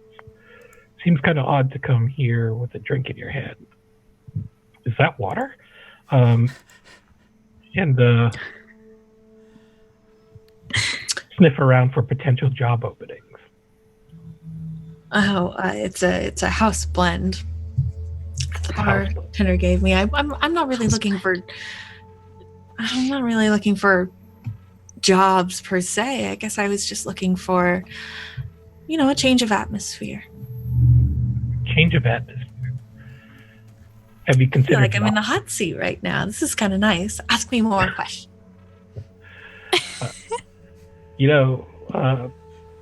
Doctors who are looking for a change of scenery are looking to actually leave medicine. I didn't mean with my job. I just meant with my choice of watering hole. You seem a little tense and a little confused.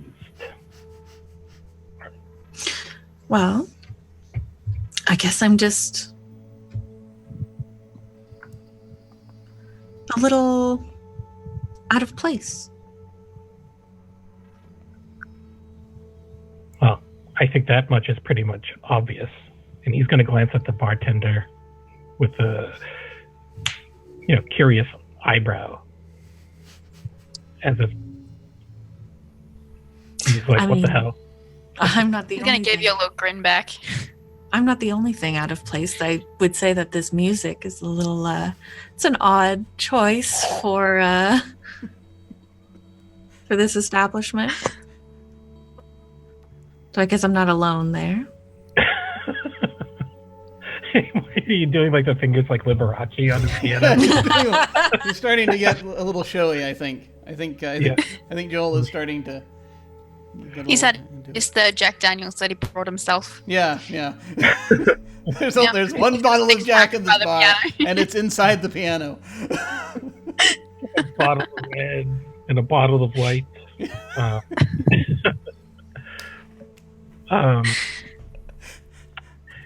I think that so Dr. Alexander's going to say, well, that song was my request, and I do that just to make the ear feel a little more uncomfortable. They're used to a little bit more of the Nickelback and Imagine Dragons sort of thing going on.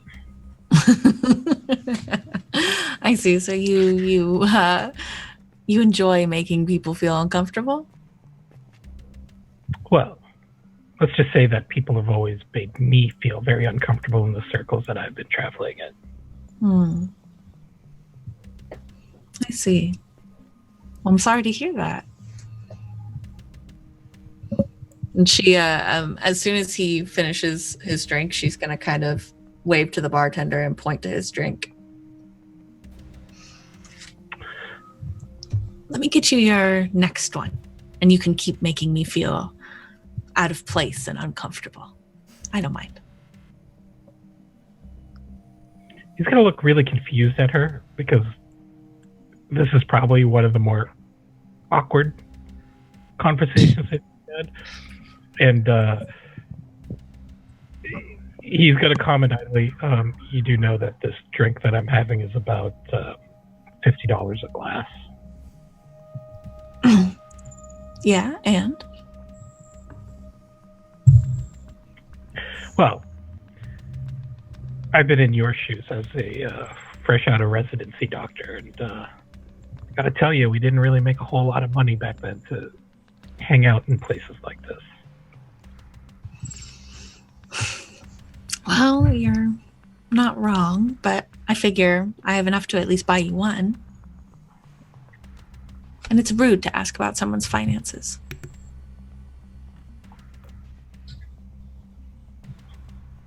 I suppose that's fair. And he'll shrug and let the bartender serve his refill his drink. I have a question. Sure. Is now, as this conversation progresses, do we think that there is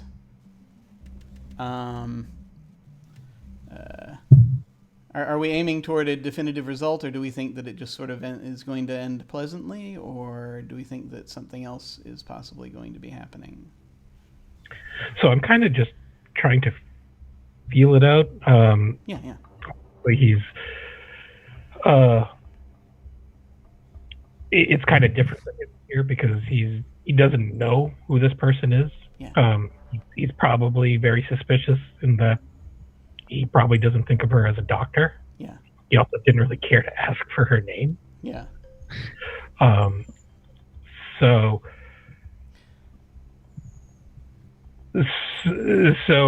like, unless Danny tips her hand a little bit, I'm not sure how he would just go on and start talking about his connection to Samuel Logan.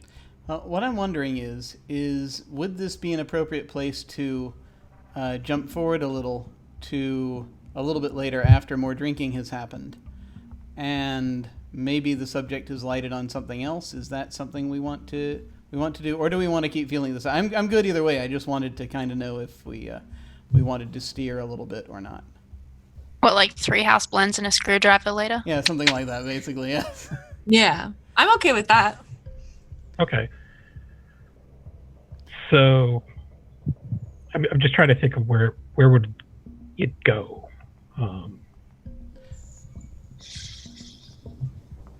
Well, I mean, what like, we you have a should- very, like, talkative bartender who's probably gonna come in after the first house blend and set the fourth one down in front of Danny and be like, you sure you're right to keep drinking, love? You know, this one just finished a residency. No idea what she's doing.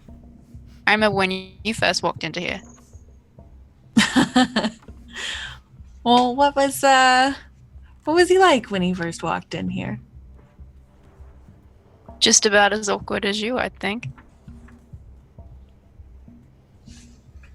So Well, I wouldn't have guessed. Dr. Alexander's just going to take a sip of his drink quietly and not deign to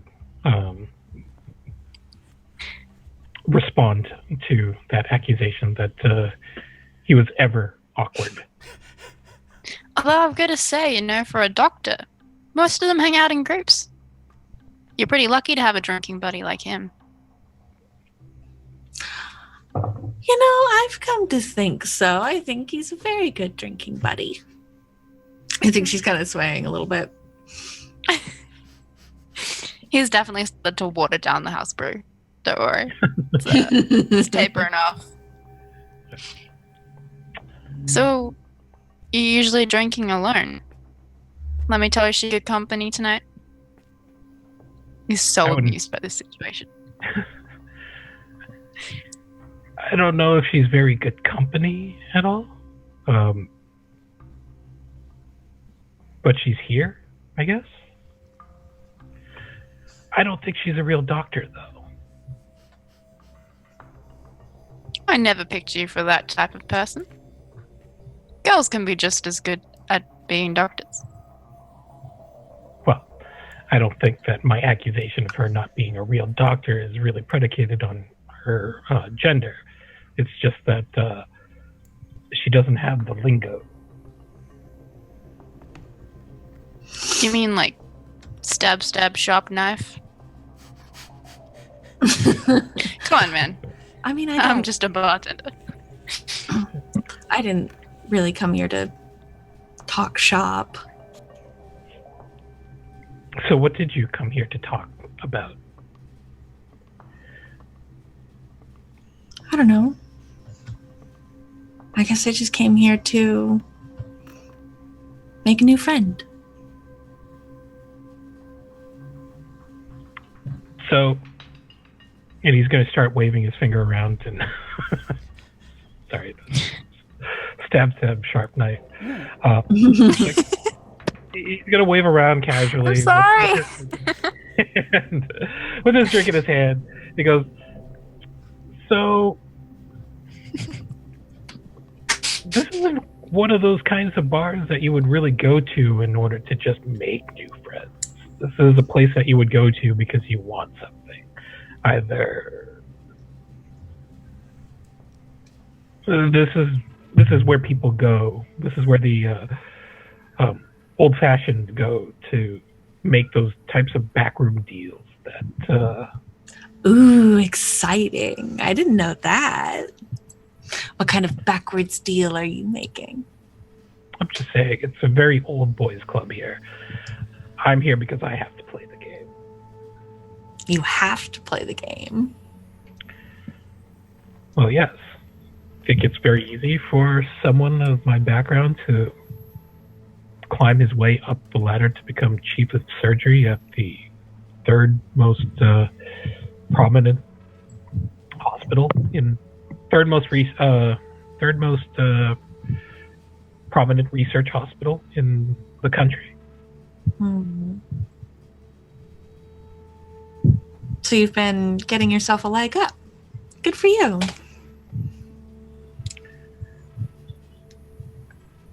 I guess so. I mean, I guess people from my old neighborhood would consider me as a sellout.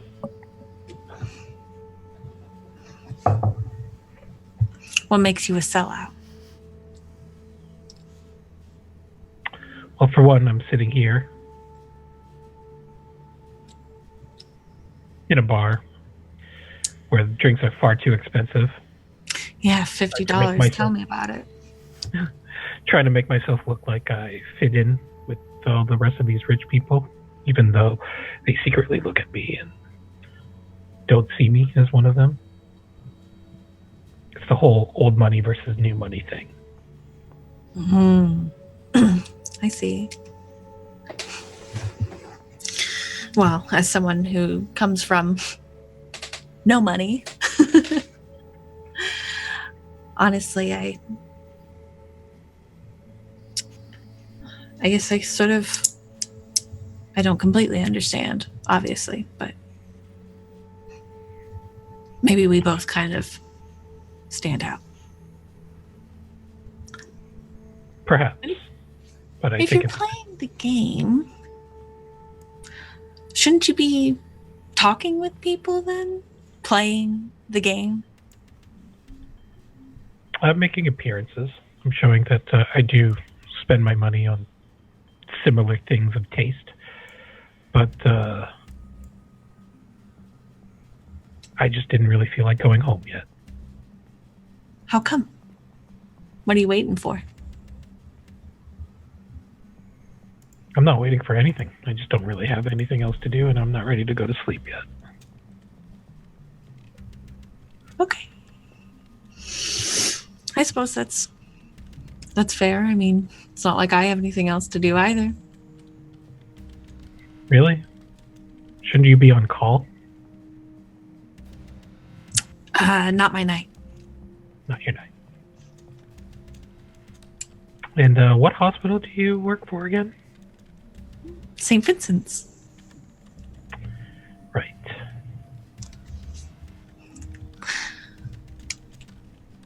So how is Dr. Melnoy doing over there?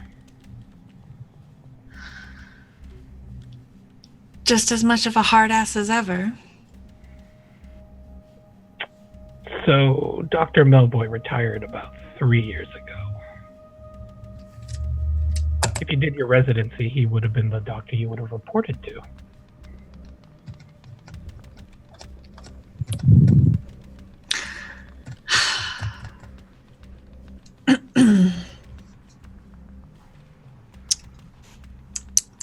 Well, this is awkward now.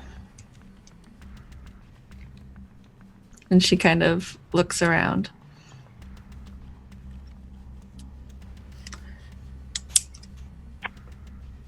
Quite. So you might as well fess up and tell me why you're really here.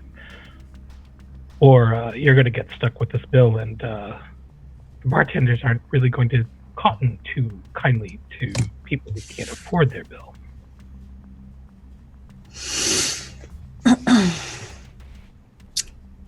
I'm, fine. You got me. I guess you could say I do frequent these kinds of bars, but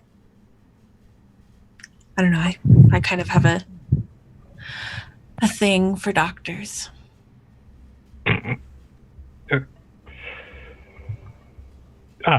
So you're a gold digger.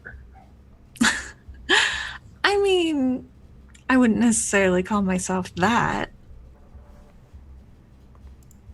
I just, doctors have a lot of stress, and I like to think that sometimes I can relieve that stress. I'm sorry, are you really here looking for some sort of sugar daddy?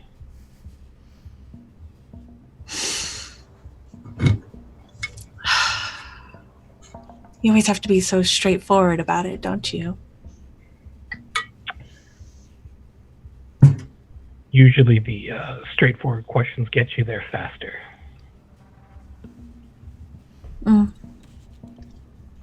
That's a good point.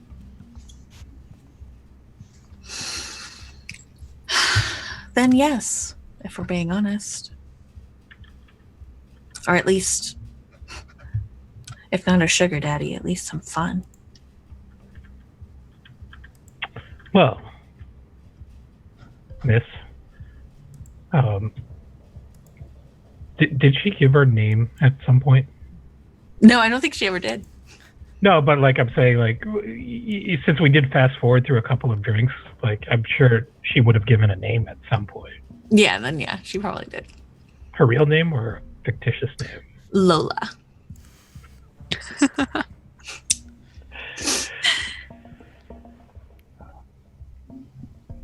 Well then, Lola. And he's going to finish his drink, and because he's not a completely cruel guy, he'll nod at the bartender and tell her to put it on his tab. That's not a game I'm playing. And he'll shrug on his suit coat and start making his way out the door.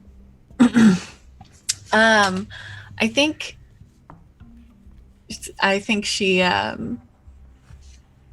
kind of gets up with her drink. She's gonna say, well, I mean, and she's gonna try to block him. If you ever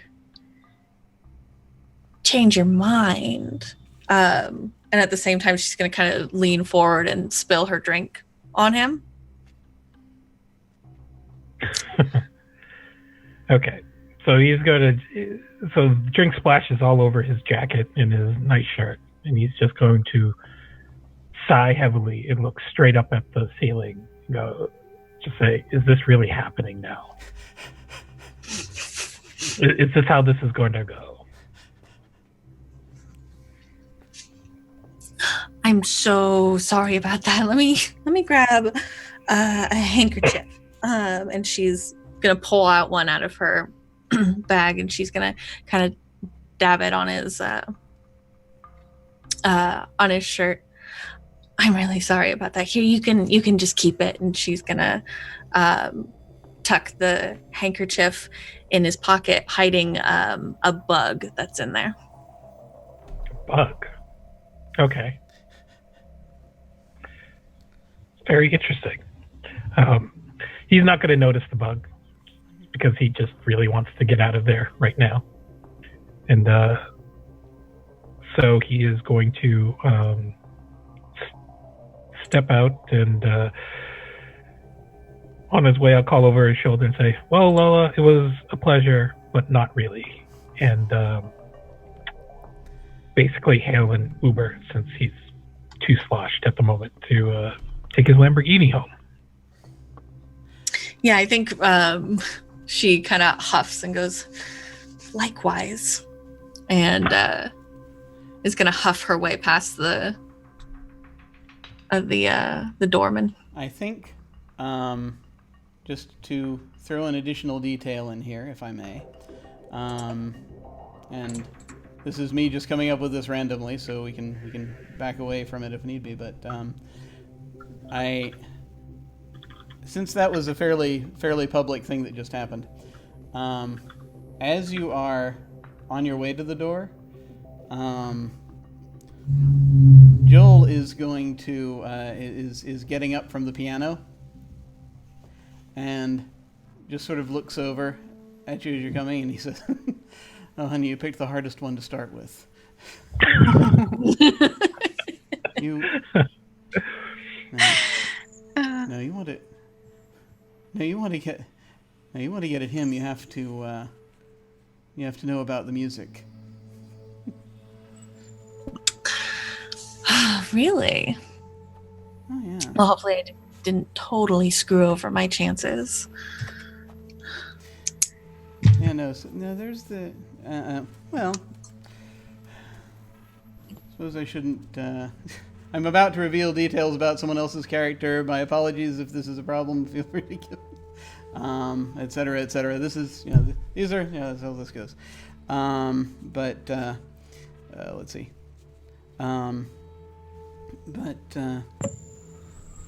Now you gotta. Now you want.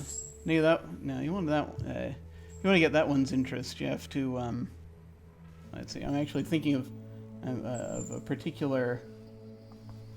I think of a particular thing that Dr. Alexander would like or be interested in that's slightly strange? Just anything at all that is slightly out of the ordinary that we could perhaps play with. And my brain is not delivering it to me on command right this second. Mm-hmm. But like... Pottery?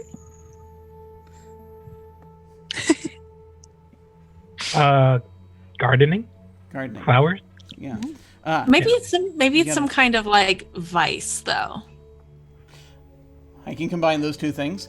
Oh, You got to know you've got to know your roses. Roses. Oh yeah, you know the roses.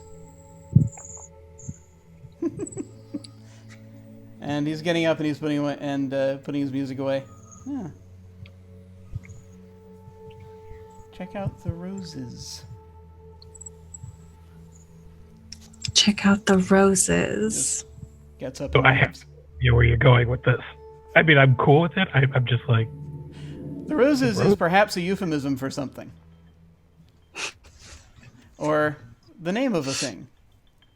That's what has been yeah. Okay. I'll check out. And if somebody wanted to check out the roses, would there be a rose garden around, perhaps?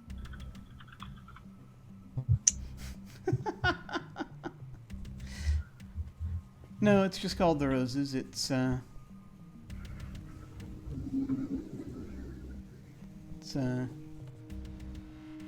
in this part of town. Gotcha. Thanks for the tip. You're welcome. Walks out. Yeah, I think she's gonna. I'm sorry, could we pause here really quick to take that break? Yeah, we're going to be taking. Yeah, we're at the end of the scene. So yeah, we're totally gonna break. I just wanted to. We have to move the pawn, real quick. But no, feel free. I'll tell you what. We'll do that afterward. Well, let's go ahead and yes, since we're way in here, let's go ahead and break, and we will be back here in just a few. See you shortly.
Hello.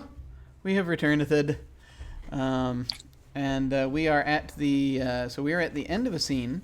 So we just have to do the end o scene stuff, end of an investigation scene, which involves the placement. Which actually we were supposed to place the pawn. We haven't done that yet.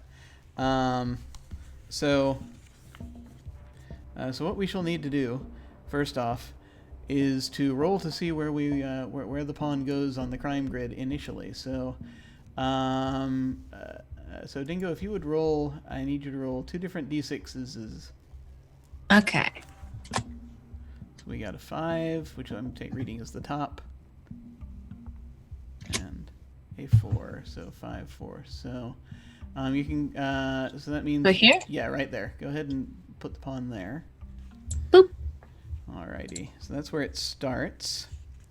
And the way that when we have a scene end, when we come to the end of a scene, and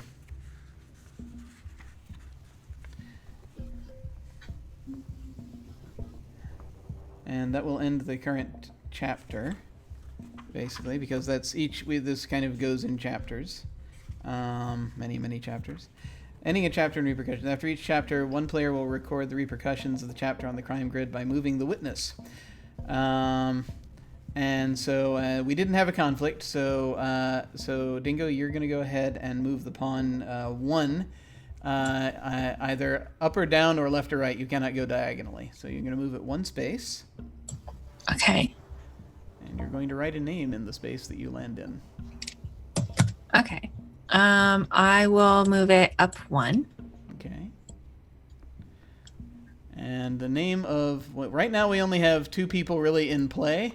But so you can, as far as who you're suspecting right now, so it's going to be either Logan or Alexander, unless we want to make one of the other characters into like an important suspicious character. But Okay, so this is like who I'm kind of suspecting at the moment. Yeah, I mean you can also go on a meta level with it as well if you want, but yeah, that's kind of it. I think it should it should reflect the suspicions that arose during this chapter, basically. Okay, yeah. Then I'll put Mark Alexander in there. All right, cool. I'll put in Dr. Alexander.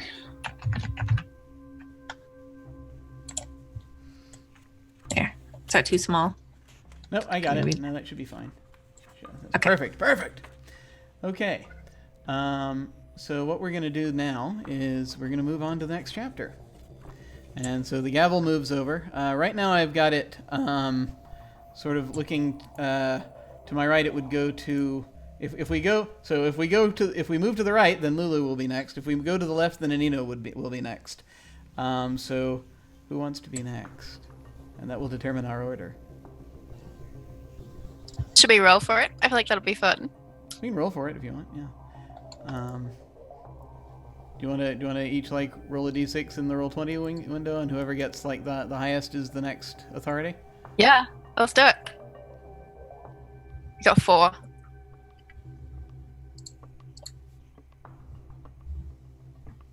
I mean, I feel like it's a stream, we should all be making friends. No! Congratulations! I just came from role playing. I was like, oh, I'm done for the night. Lulu, Oh, if you don't want to do it, then I will. That's fine. I'm more than happy. Do you want a break seriously? Because I could use a little bit of a break. Okay. I will pass the gavel to Lulu.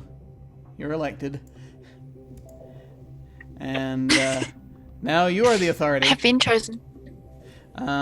Which, I mean, you saw what I did. I did very little, so it's not really too big a deal.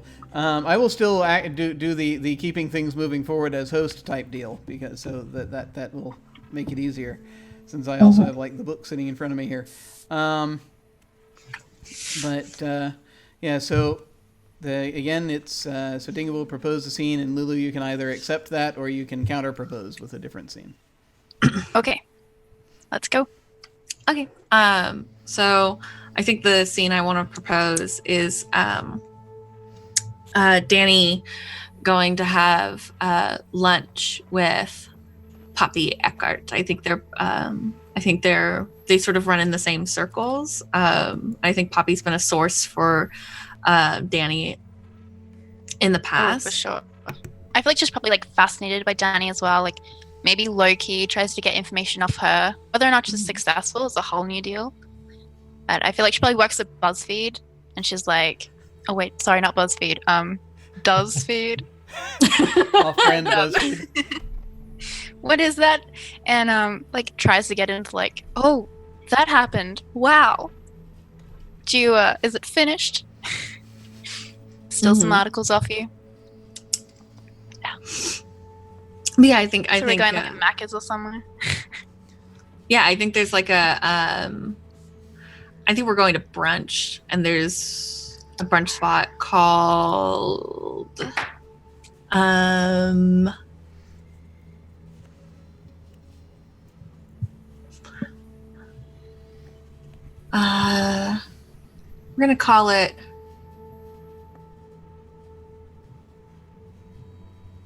we're gonna call it Birdies. Sounds sweet. Yeah. And it's like an all-vegan hipster bra. Yeah. Yeah. Definitely. Just like a little like, it's a super popular like brunch spot. Because they have we've like queued up for 20 minutes or whatever. Yeah, let's do it. Authority says yes. All right. The power. So much power. Yeah, I think Danny's sitting at one of the tables, sort of looking over what few notes she has, and sort of with a mimosa and in her hand, and just kind of waiting for Poppy to come in.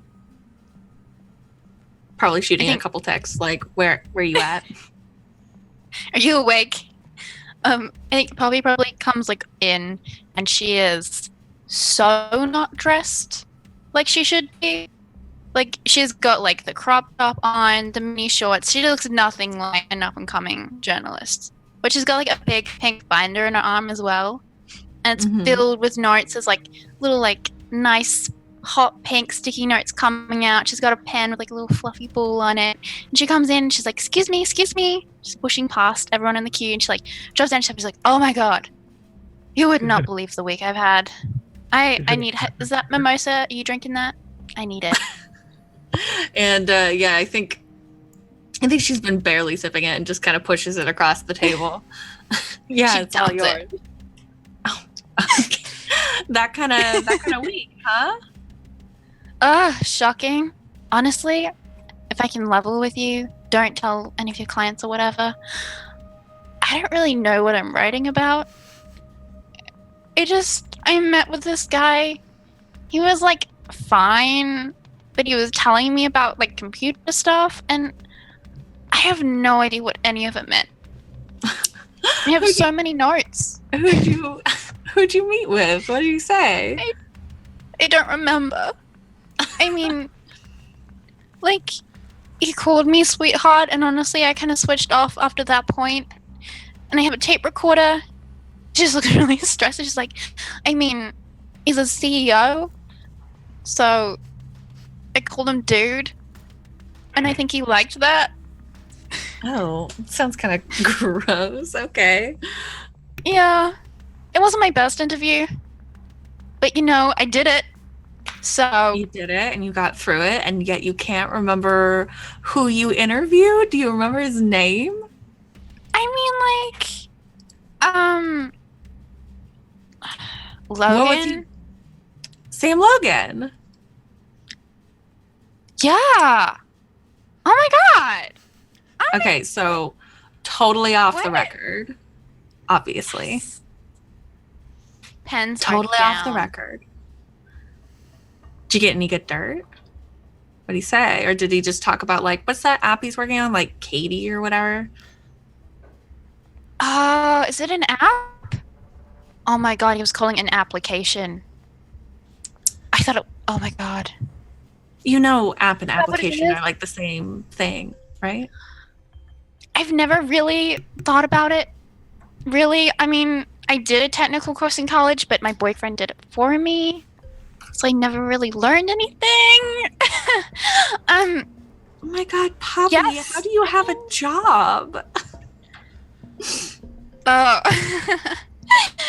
My boss and I, we had a really good night together one night. I mean, you met him, right? You've met him? Yeah. But, like, it's fine. Like, oh my god, my piece on the latest applications of makeup on guys totally got featured. I'm like a serious journalist. It was one mistake. It was one bad week. You're like my mom. Get off my back. It's fine. I mean, dirt. Like, yeah, totally.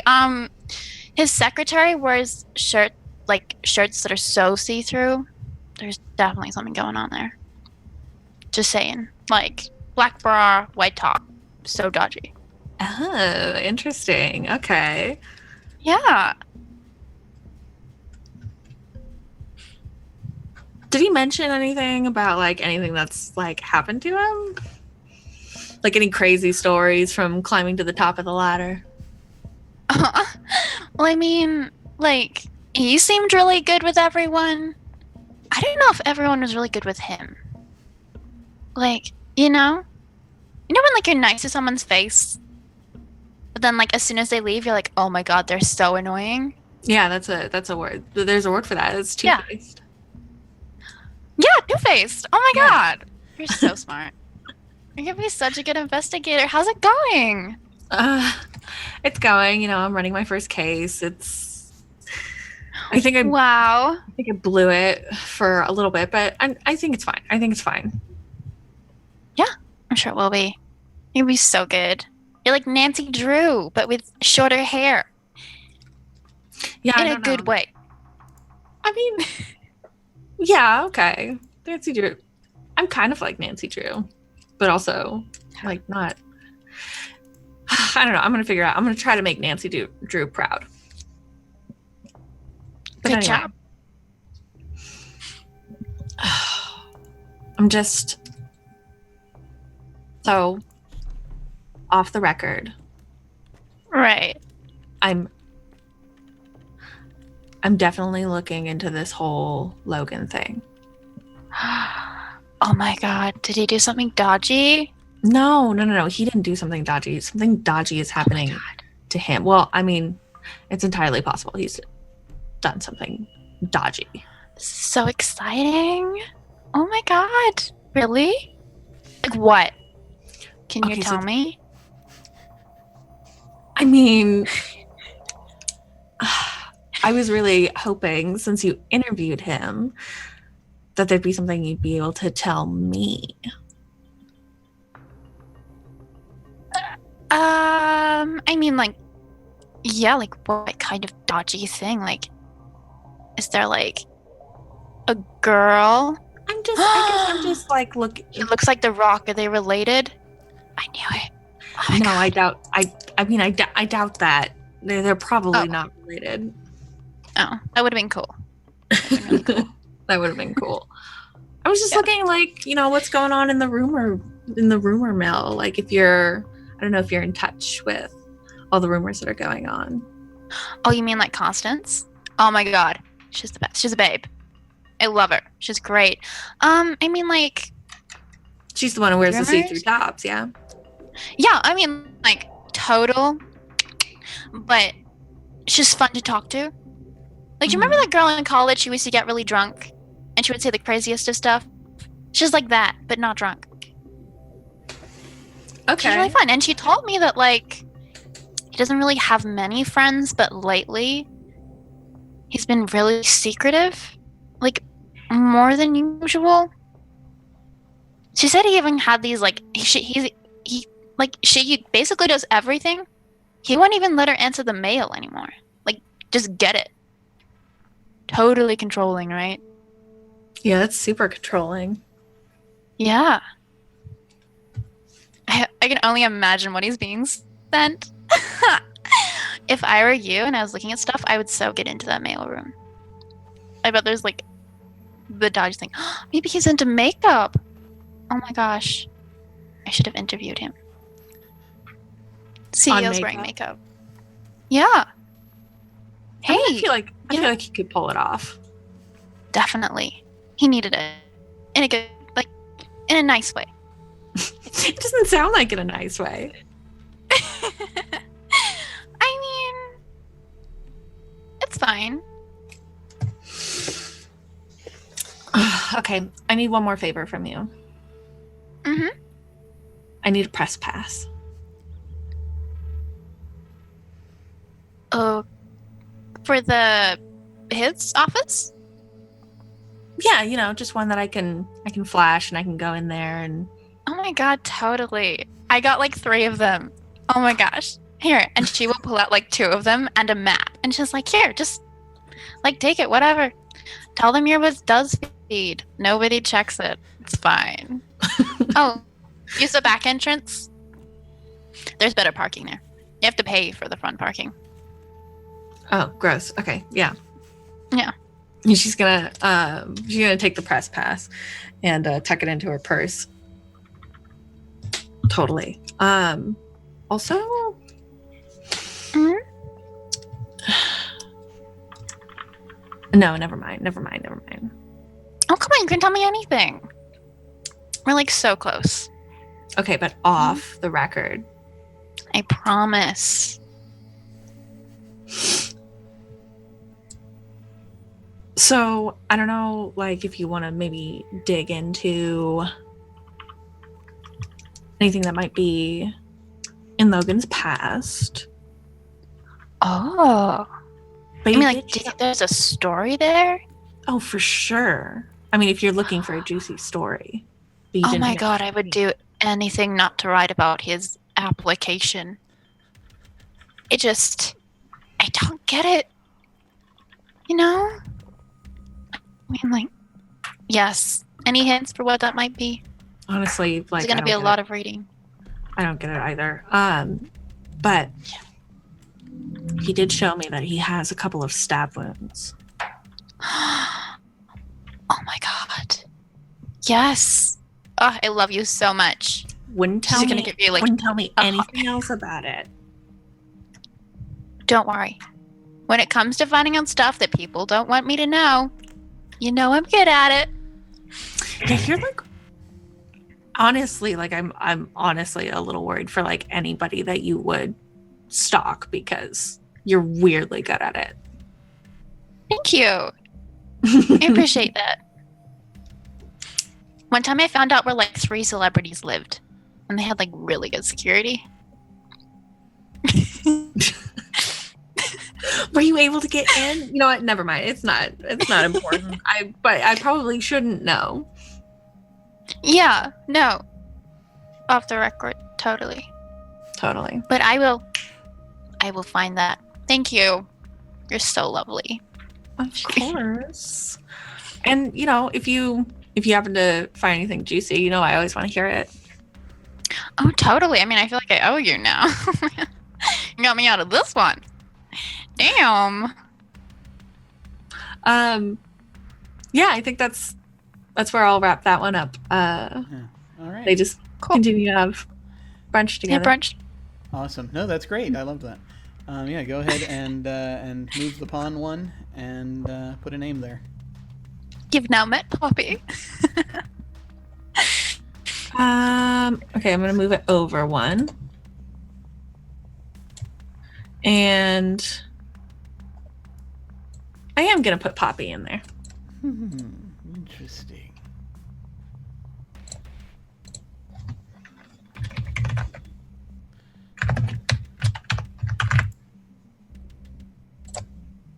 Cool. All right. Anino, you ready, sir? Yeah, I'm here. All righty. You have the authority now. And So Dingo, you can go ahead and propose a scene. Propose a scene. Well, Dingo proposes the scene, and then you can either accept it or you can replace it with your own proposal. That's how it works. Okay, so I have a question about revelation. Indeed. Can that just be like any kind of scene, or does there have to like be a specific like? Or can I sort of treat it the same as an investigation, but we uncovered a relationship through it? Well, yeah. The way that the revelation scene works is we do some rolling first to figure out what is getting revealed. And you're going to find out that detail at some point during that scene, and so it becomes like an investigation scene afterward. But we have targets first that we determine that we have to hit in that scene, that a connection is going to be revealed. So can we give it a try? Up to you, sir. Up to me. Yeah, you can either accept that she wants accept the revelation, or if you have a counter proposal for a scene, you can do a different scene now. Up to you. So I feel like Danny needs to do a lot more digging right now. If we do a revelation, the only revelation that I feel like there isn't really enough to reveal right now. I think the session with Poppy sort of gave her a new avenue to pursue, like maybe interviewing Courtney, for instance. Constance, I'm sorry. Yeah. I don't know where Courtney came from. So, I feel like there needs to be a couple of more characters in order to sort of flesh out and come up with a better angle of pursuit, because I just don't feel like any of us really know exactly where the story is right now. Okay.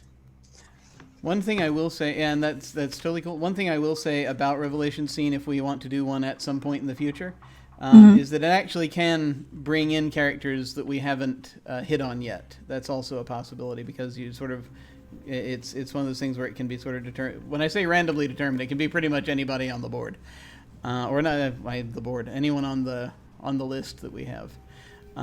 So that is a possibility for it. But what scene do you want to set up, Anino? So my proposal would be that Danny should probably just pop over to the Sam's company and just start getting to know the people that work there. Okay. Yeah. All right. Okay, so yeah, go ahead and set that up, and let us know if you want any of us to play particular people, or how you want it to go. Okay. So the kind of people that would be at a Sam's company. So I think let's talk about Sam's company a little bit more. So is the app live yet? Did we establish whether or not it's live, or it's still just, is the company still in its startup phase? Because that will determine like how many people are sort of working at the organization. I think it's live enough. Live enough. I think people know about it. Okay. I don't know if it's been launched yet. I feel like Poppy's article was probably like a brief of what it was, and like how it will appeal to people, like a press junket type thing. Yeah, like it's in beta, and I don't think it's an open beta, but right. It's something that they're starting to build hype about it.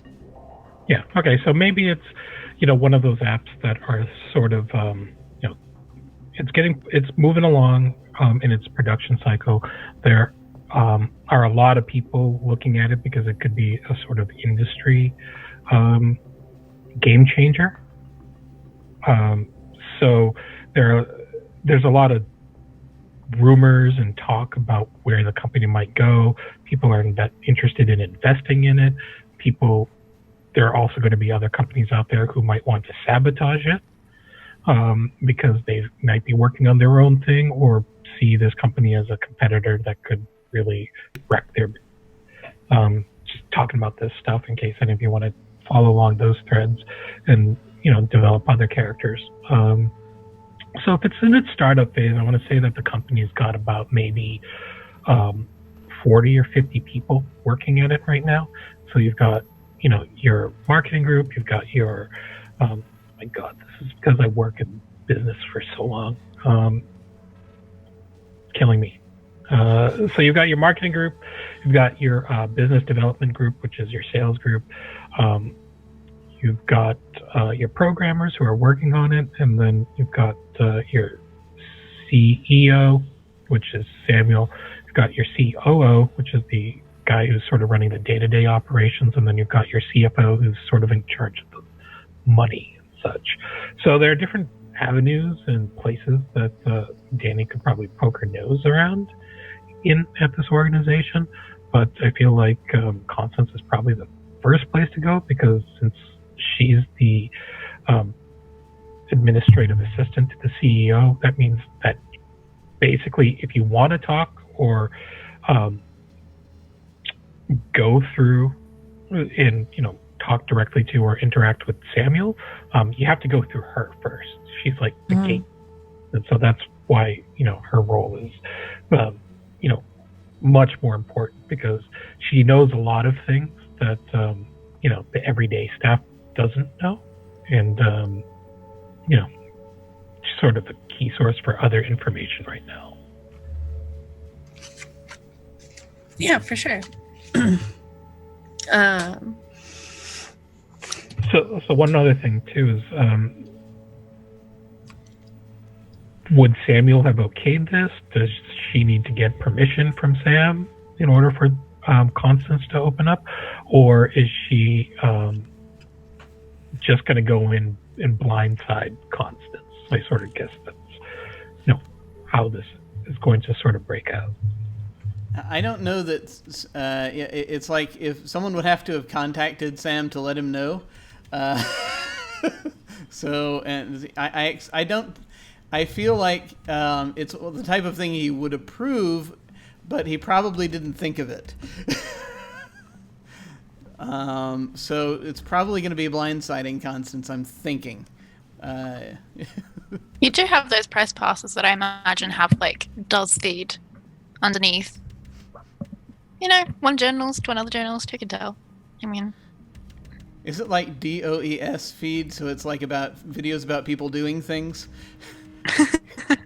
Probably. It's probably there's multiple groups, but everyone just watches the one channel on there. Yeah. Yeah. Poppy pretends it's a really big deal, but all her friends are eh. So, in setting the scene, so what do you want to do when setting the scene up? How do you want to do? So Constance would probably be at her desk, which is, the little workstation outside of the CEO's office. And, CEO's office is probably closed off. It's probably on the C suite section of the office. Since it's a startup and there's probably not going to be a whole lot of security around, there's a front desk with, your normal office manager might be sitting at, but at a startup there are a lot of things that need to be done, and there are not enough people to do it, so everybody's wearing multiple hats and it's crazy, so it probably wouldn't be too hard for Danny to get in there. So do you want to play Constance, or do you want one of us to? I think one of you guys should play Constance. Okay. I can if you want me to. I'll do it. Yeah, sure.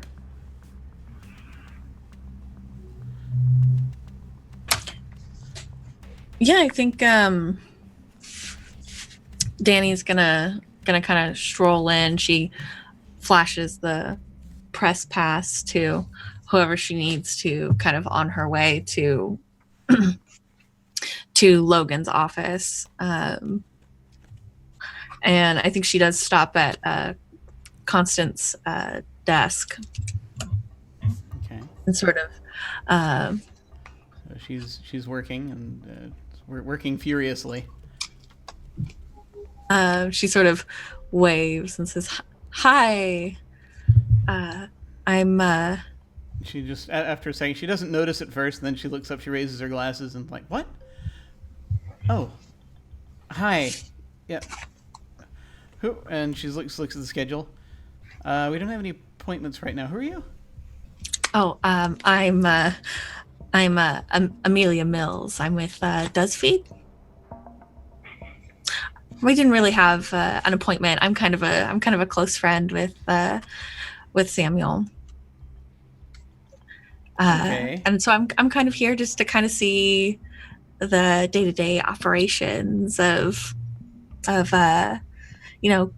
Katie, and get to know like a little bit about the app and the company, and really just like more about Samuel and all of that.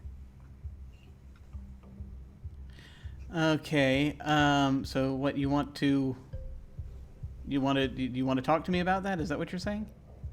She kind of sits down and says, in front of the desk, and says, if I could interview you, that would be great. She's looking over things. All right. If you've got somewhere to be, I can totally wait. She stands up. Walk with me.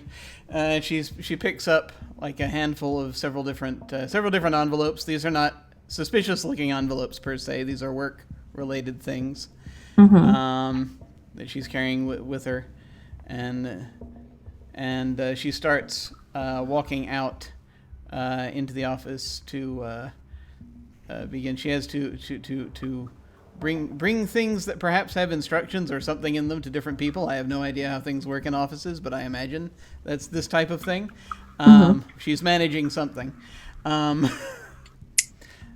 And so you see her going to different desks and sitting and laying envelopes down. Okay, well, you've got about 7.5 minutes before I get back to my desk, and I have to make a call. So go. Oh, well, I mean, my first question is like, what's it like working under Mr. Logan? Well, I stay busy. I can definitely say that. Busy how? Write something down. She looks over. No, it's the other one. Yes. Thank you. She just gestures at everything. It looks like you're doing quite a lot.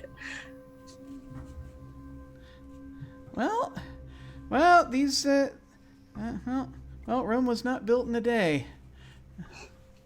Or burned in a day. Mm-hmm. Burned in a day. Yeah. Is there a little bit of trouble? No, that was a joke. There's a lot of, sometimes, and she says, looking back at the person she said no to, people like to start fires. And he looks back at her and he's like, probably, I'm sorry, I'm going too far. But well, now I can see. Anyway, she starts, she starts sorting through them again as she's moving on to other desks. So that's pretty much as you see. There's a lot to distribute, work on. Several different things we've got running right now. We're getting ready to end the beta, so of course, that's going on. Yeah, I imagine you guys might be a little bit stressed about that. It seems like you're working on just a little bit. so much. Gosh, it seems like you do a lot of the heavy lifting around here. Very sweet of you to notice. And she says, turning around, and then she turns back around and is walking to the end of the hallway and starting to knock on office doors. And she doesn't hear anything after a moment. She just opens the office door and goes in. So would you say that you do like, I don't know, would you say that you do more than More than you originally signed up for? Seems like you've got quite a lot on your plate. I'm always doing all the things, so it's not really that much of a change from before. Well, I imagine you're probably getting a lot of praise from the boss. Yeah, plenty of that.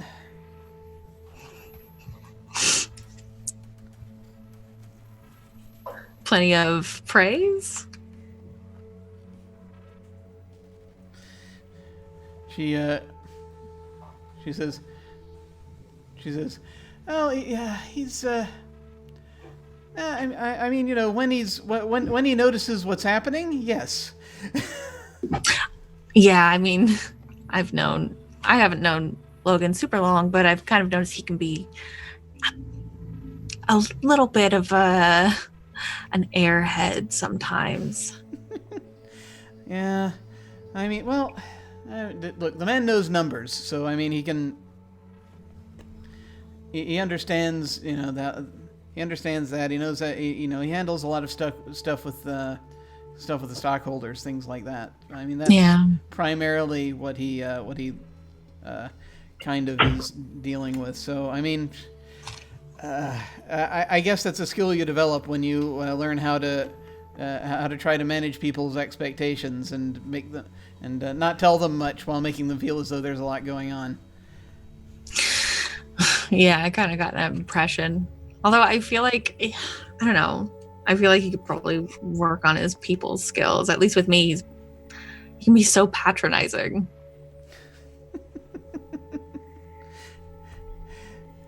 Yeah, there is that about that. There is that about him. He's, I guess he thinks that's part of his charm, maybe.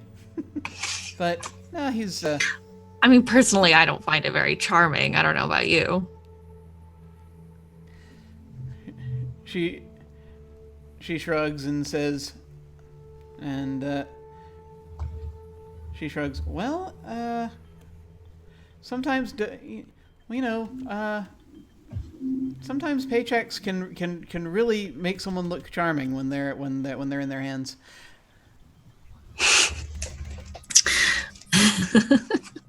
Yeah, I mean, it makes sense. I've put up with a lot for a paycheck. Yeah, I'll bet. I mean, you've got like how many channels now? Oh, something like 8. That's crazy. Yeah. But I mean, do a lot of the people here kind of feel that way? Like they're just nice to him for a paycheck? Well, okay, look, it's like, I mean, I don't know that he's necessarily into sports per se, but it's kind of like taking someone who's used to coaching football and trying to apply those same principles. So he's,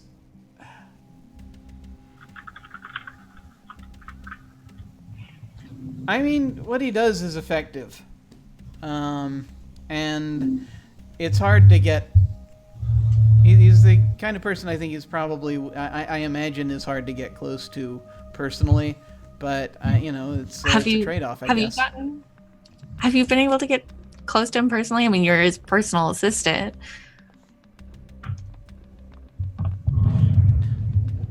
Would you consider him like your friend?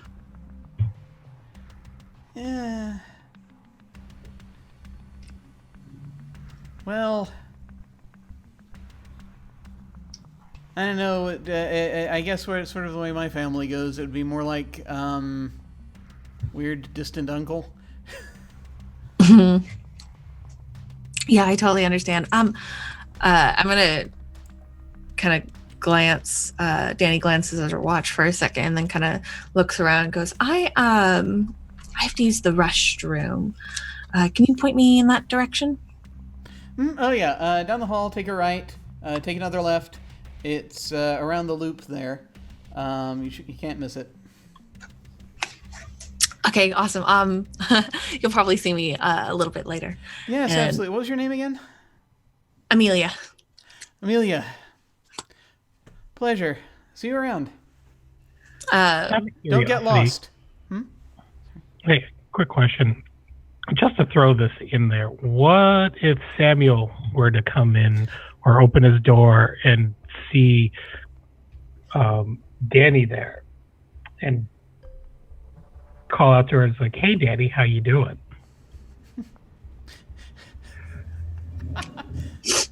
I feel like, that's the kind of thing that might happen on someone's first investigation. Yeah, I mean, you're the authority, so go for it. So that happens. Hey, Danny, how you doing? Connie, have you got that? Have you got that 11:30? Is that 11:30 happening or not? Yes, it's happening. And he turns around and goes back in his office. She looks over at you. Danny Amelia, I take it? Or is it Amelia Danny? Amelia Danny. Mm-hmm. Danny's a middle name. Okay, look. Whenever...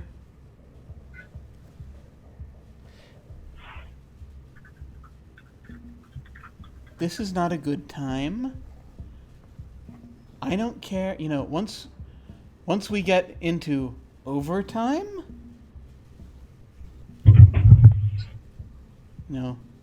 do whatever you like.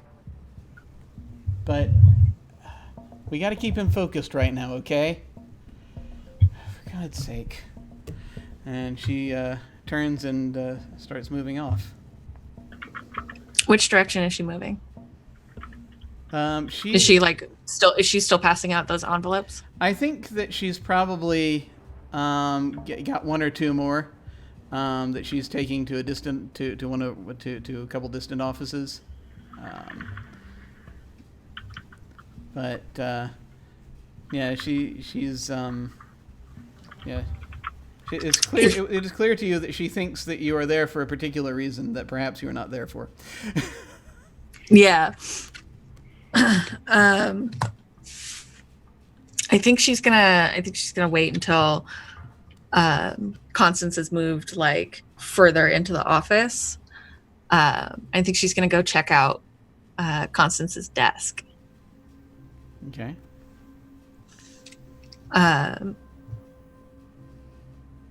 Just a very quick sweep to see if anything kind of sticks out.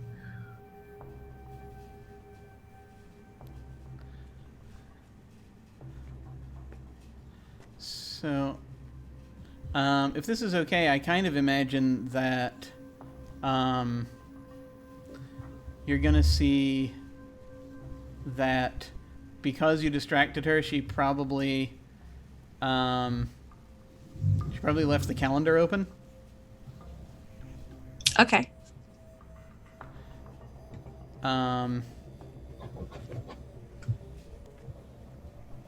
And you'd probably see, if you rifle through that, you'd probably see some certain areas marked that in the past and extending into the future on certain days, marked the blocks usually at the end of the day marked overtime.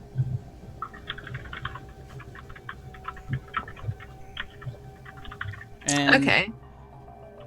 It's a meeting. I mean, it's on that calendar. There are it's primarily meetings with other people. So it's Logan's calendar.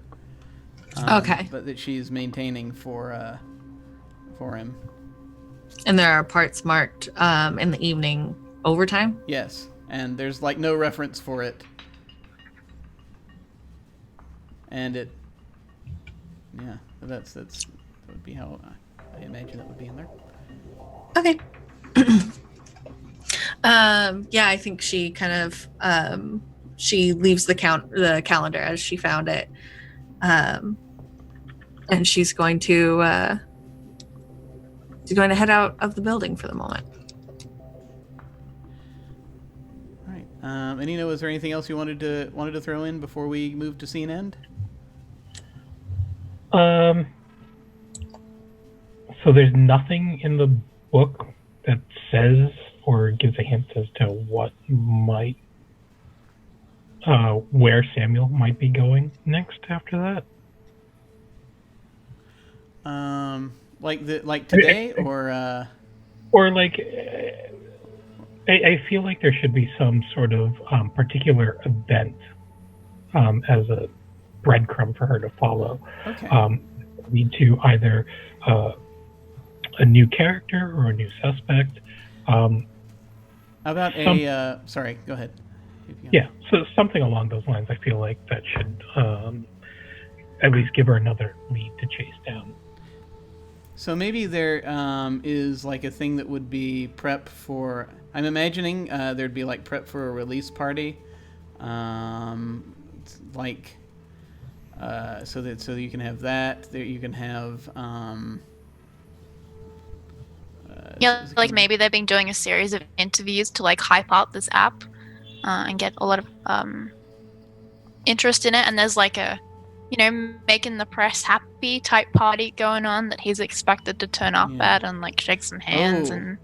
Yeah, so maybe here's the thought. Maybe it's a. See, I can't say necessarily what it is because there would probably be coded, but it would be it'd be a term for. Okay, basically it'd be a term for make the sort of party that you have when you want to make the bosses of the press people happy. The private party you would throw for them. What would a euphemism for that be? He says, giving away everything.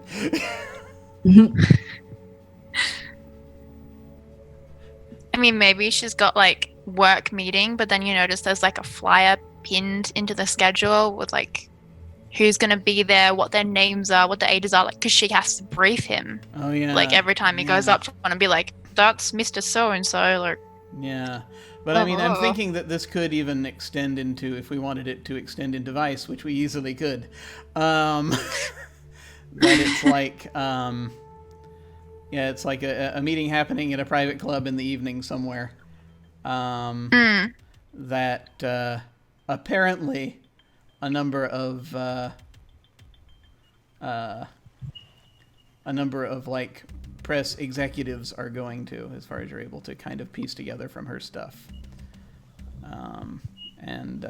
Maybe like an after party or something, so it's not as obvious. Like, yeah. So yeah, it's got very, like party. It's very specifically directed. Like, yeah.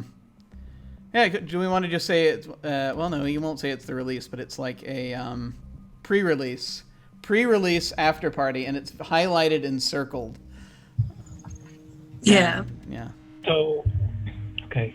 So this app is for basically hiring out or being a sort of middleman, like an Uber, as we pointed out, for people who are throwing events and people who are offering their services to entertain at these events. So maybe there are a number of different bands or entertainers that are at this party and are sort of being like, oh, check out our featured entertainers.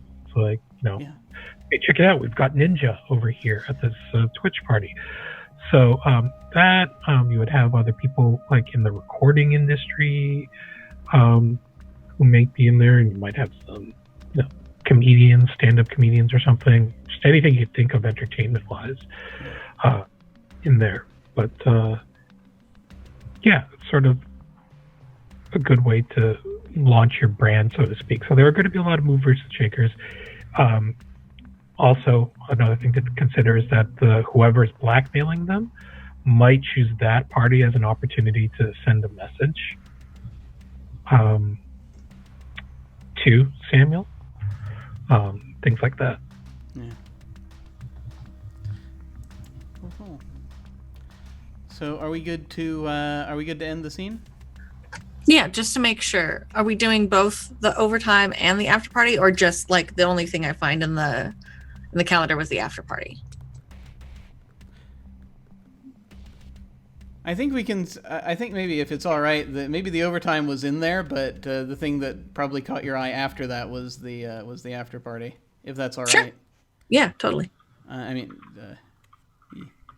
if Anino, if you're good with that, then we can go with that. Yeah. People can be dodgy in more ways than one. Oh yes. Yeah, I think Danny snaps a quick picture of the after release party, or the pre-release after party. The horribly named pre-release after party. Yeah, pre-release after party on her phone, and then kind of heads out. Awesome. It's just a series of parties. That's all this. That's all this business. It's all life It's is fun. sometimes. We try. Mm-hmm. Okay. So Dingo, go ahead and move the pawn one.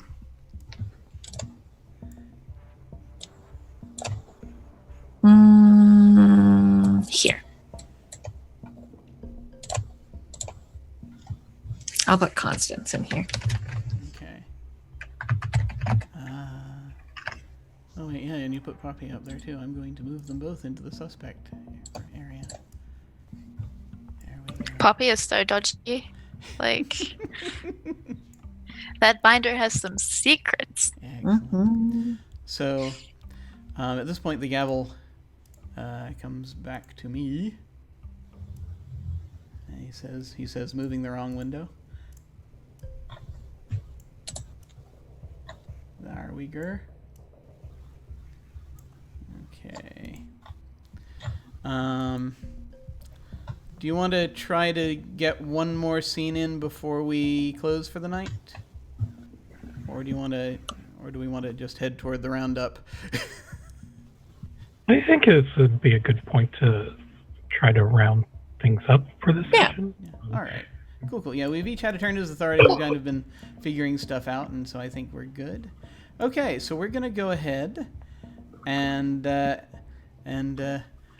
the pause button at this point on our thing, and we shall return with it next time. All right. Well, folks, that is our first session.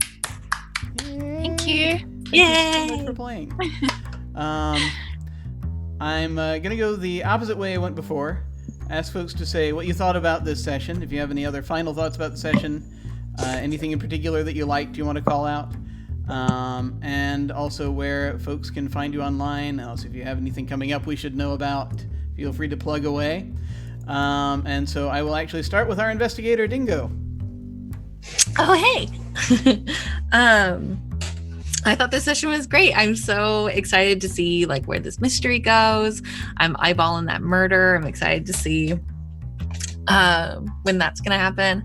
I think now that we've kind of had a session under our belt, I'm ready to kind of I'm excited to push it forward.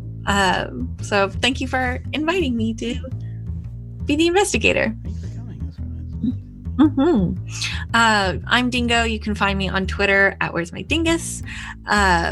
This week I have, what do I have going on? Tomorrow I am on Off the Table, twitch.tv/off_the-table, where I will be playing Monster of the Week. Saturday and Sunday I don't currently have anything going on, but then Monday I will be back on Off the Table playing Alas for the Awful Sea. And that's sort of it right now for the rest of the week.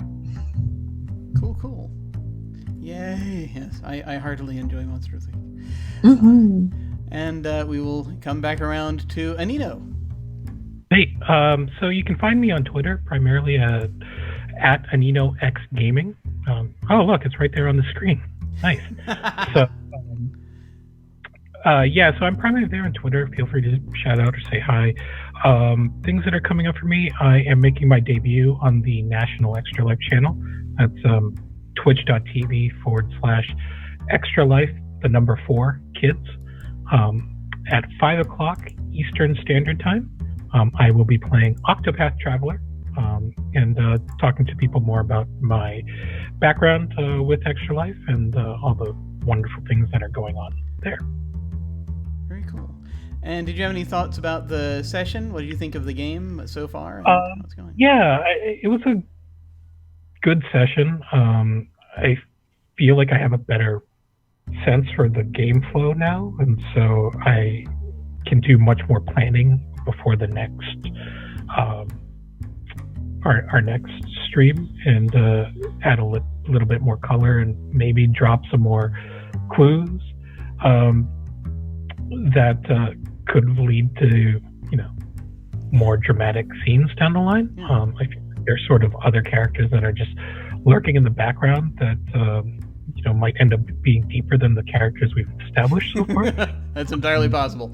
Yeah. I'm kind of curious to see where the investigator goes with the story.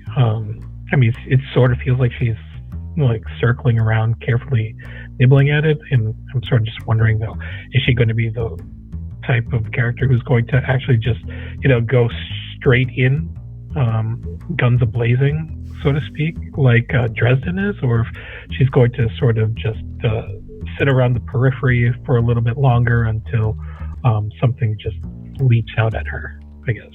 So I think it'll be very interesting to see how it puts together. I also agree that I think that now that we've kind of gotten a little further into the story and we can see the pieces moving, I think it'll be a good idea to come up with even just sort of thinking about interesting or suspicious characters we might want to introduce, different elements we might want to introduce.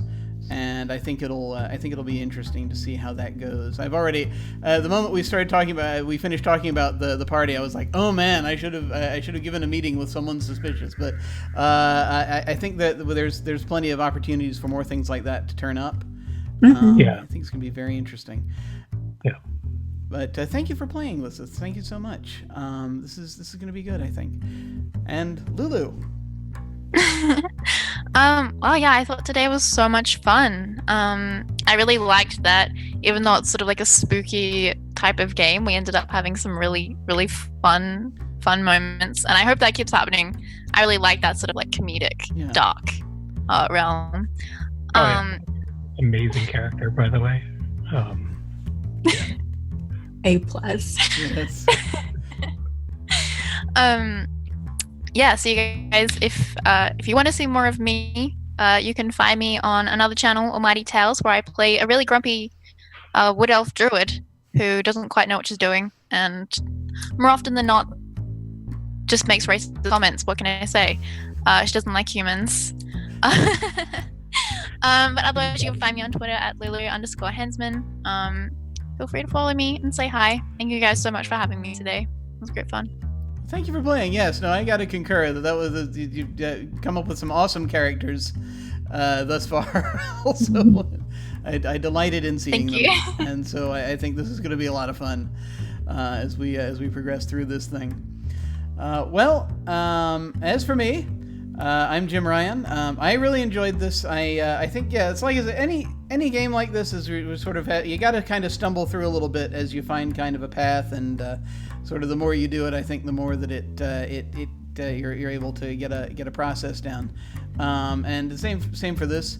I am liking the elements that we've had in the story thus far, and I am starting to get ideas for some things in the back of my head that I'm going to kind of let germinate for the next week and sort of figure them out. And I think this is going to be very interesting. I'm looking forward to seeing how things progress and who ends up getting murdered, because we've got that coming up. We've got a murder to look forward to. Just one murder? At least. Possibly another. Yes, a murder and perhaps a theft or a murder or another blackmail. Could be any of those three. But in the meantime, you can find me at OtherDoc on Twitch and Twitter. My website is jimyesthatjim.com, where you can find my Geek Observation podcast and links to my various other podcasts, audio dramas, writings, and such. I've got links down below to my website, Twitter, YouTube channel, and the most recent short story I've released. We were going to be doing the next episode of the Cyphercast tonight after Dirty Secrets, but one of our hosts had a schedule issue come up. So we'll be pushing that back to next Wednesday the 13th. So look for that then. But in the meantime, if you're a fan of Money Cook games in the Cypher system, I've got other things going on between now and then that you might like. On Friday afternoons, I play video games, and right now I'm playing through Torment Tides of Numenera. I think I'm getting closer to the end of it now, so if that's something that interests you, I'll be doing that tomorrow afternoon. I also play video games on Saturday mornings, and now also Sunday mornings when I do games with a more retro flavor. This Saturday afternoon, we'll be returning to the channel's first campaign, The Cold Ruins of Last Life. That is a setting for Dungeon World, where we're all playing undead, and there's a lot of heavy conflict brewing. So that was the first official long-running campaign that I've had going on this channel, though this is the first weekly that I've had. So many firsts going on.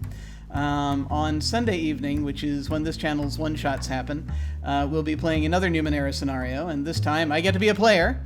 My co-host Andrew from the Cyphercast will be here in the GM seat running a scenario called The Cavern of Times Lost, set in the frozen south, and I'm very interested to see how that goes.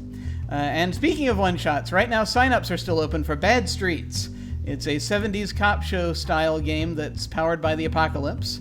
It hasn't been published yet, but its creator Jib, whom you may recognize from his appearances on Happy Jack's RPG podcast, has been kind enough to run it here, so I'm really looking forward to that. I'll be hosting that near the end of the month, so if you'd like to look into that, you can follow the game sign-up link down below on my Twitch page, or go to jimyesthatjim.com. But like I said, on Wednesday we'll have the Cyphercast, and then 1 week from today, we will be back with the next episode of Dirty Secrets. So thank you all so much for watching, folks. When I go to the end card, after we go there, I'm going to send a raid over to Tales from the Grim. They're playing Dungeon of the Mad Mage, which is delightful. It's just a delight to watch Greg run anything.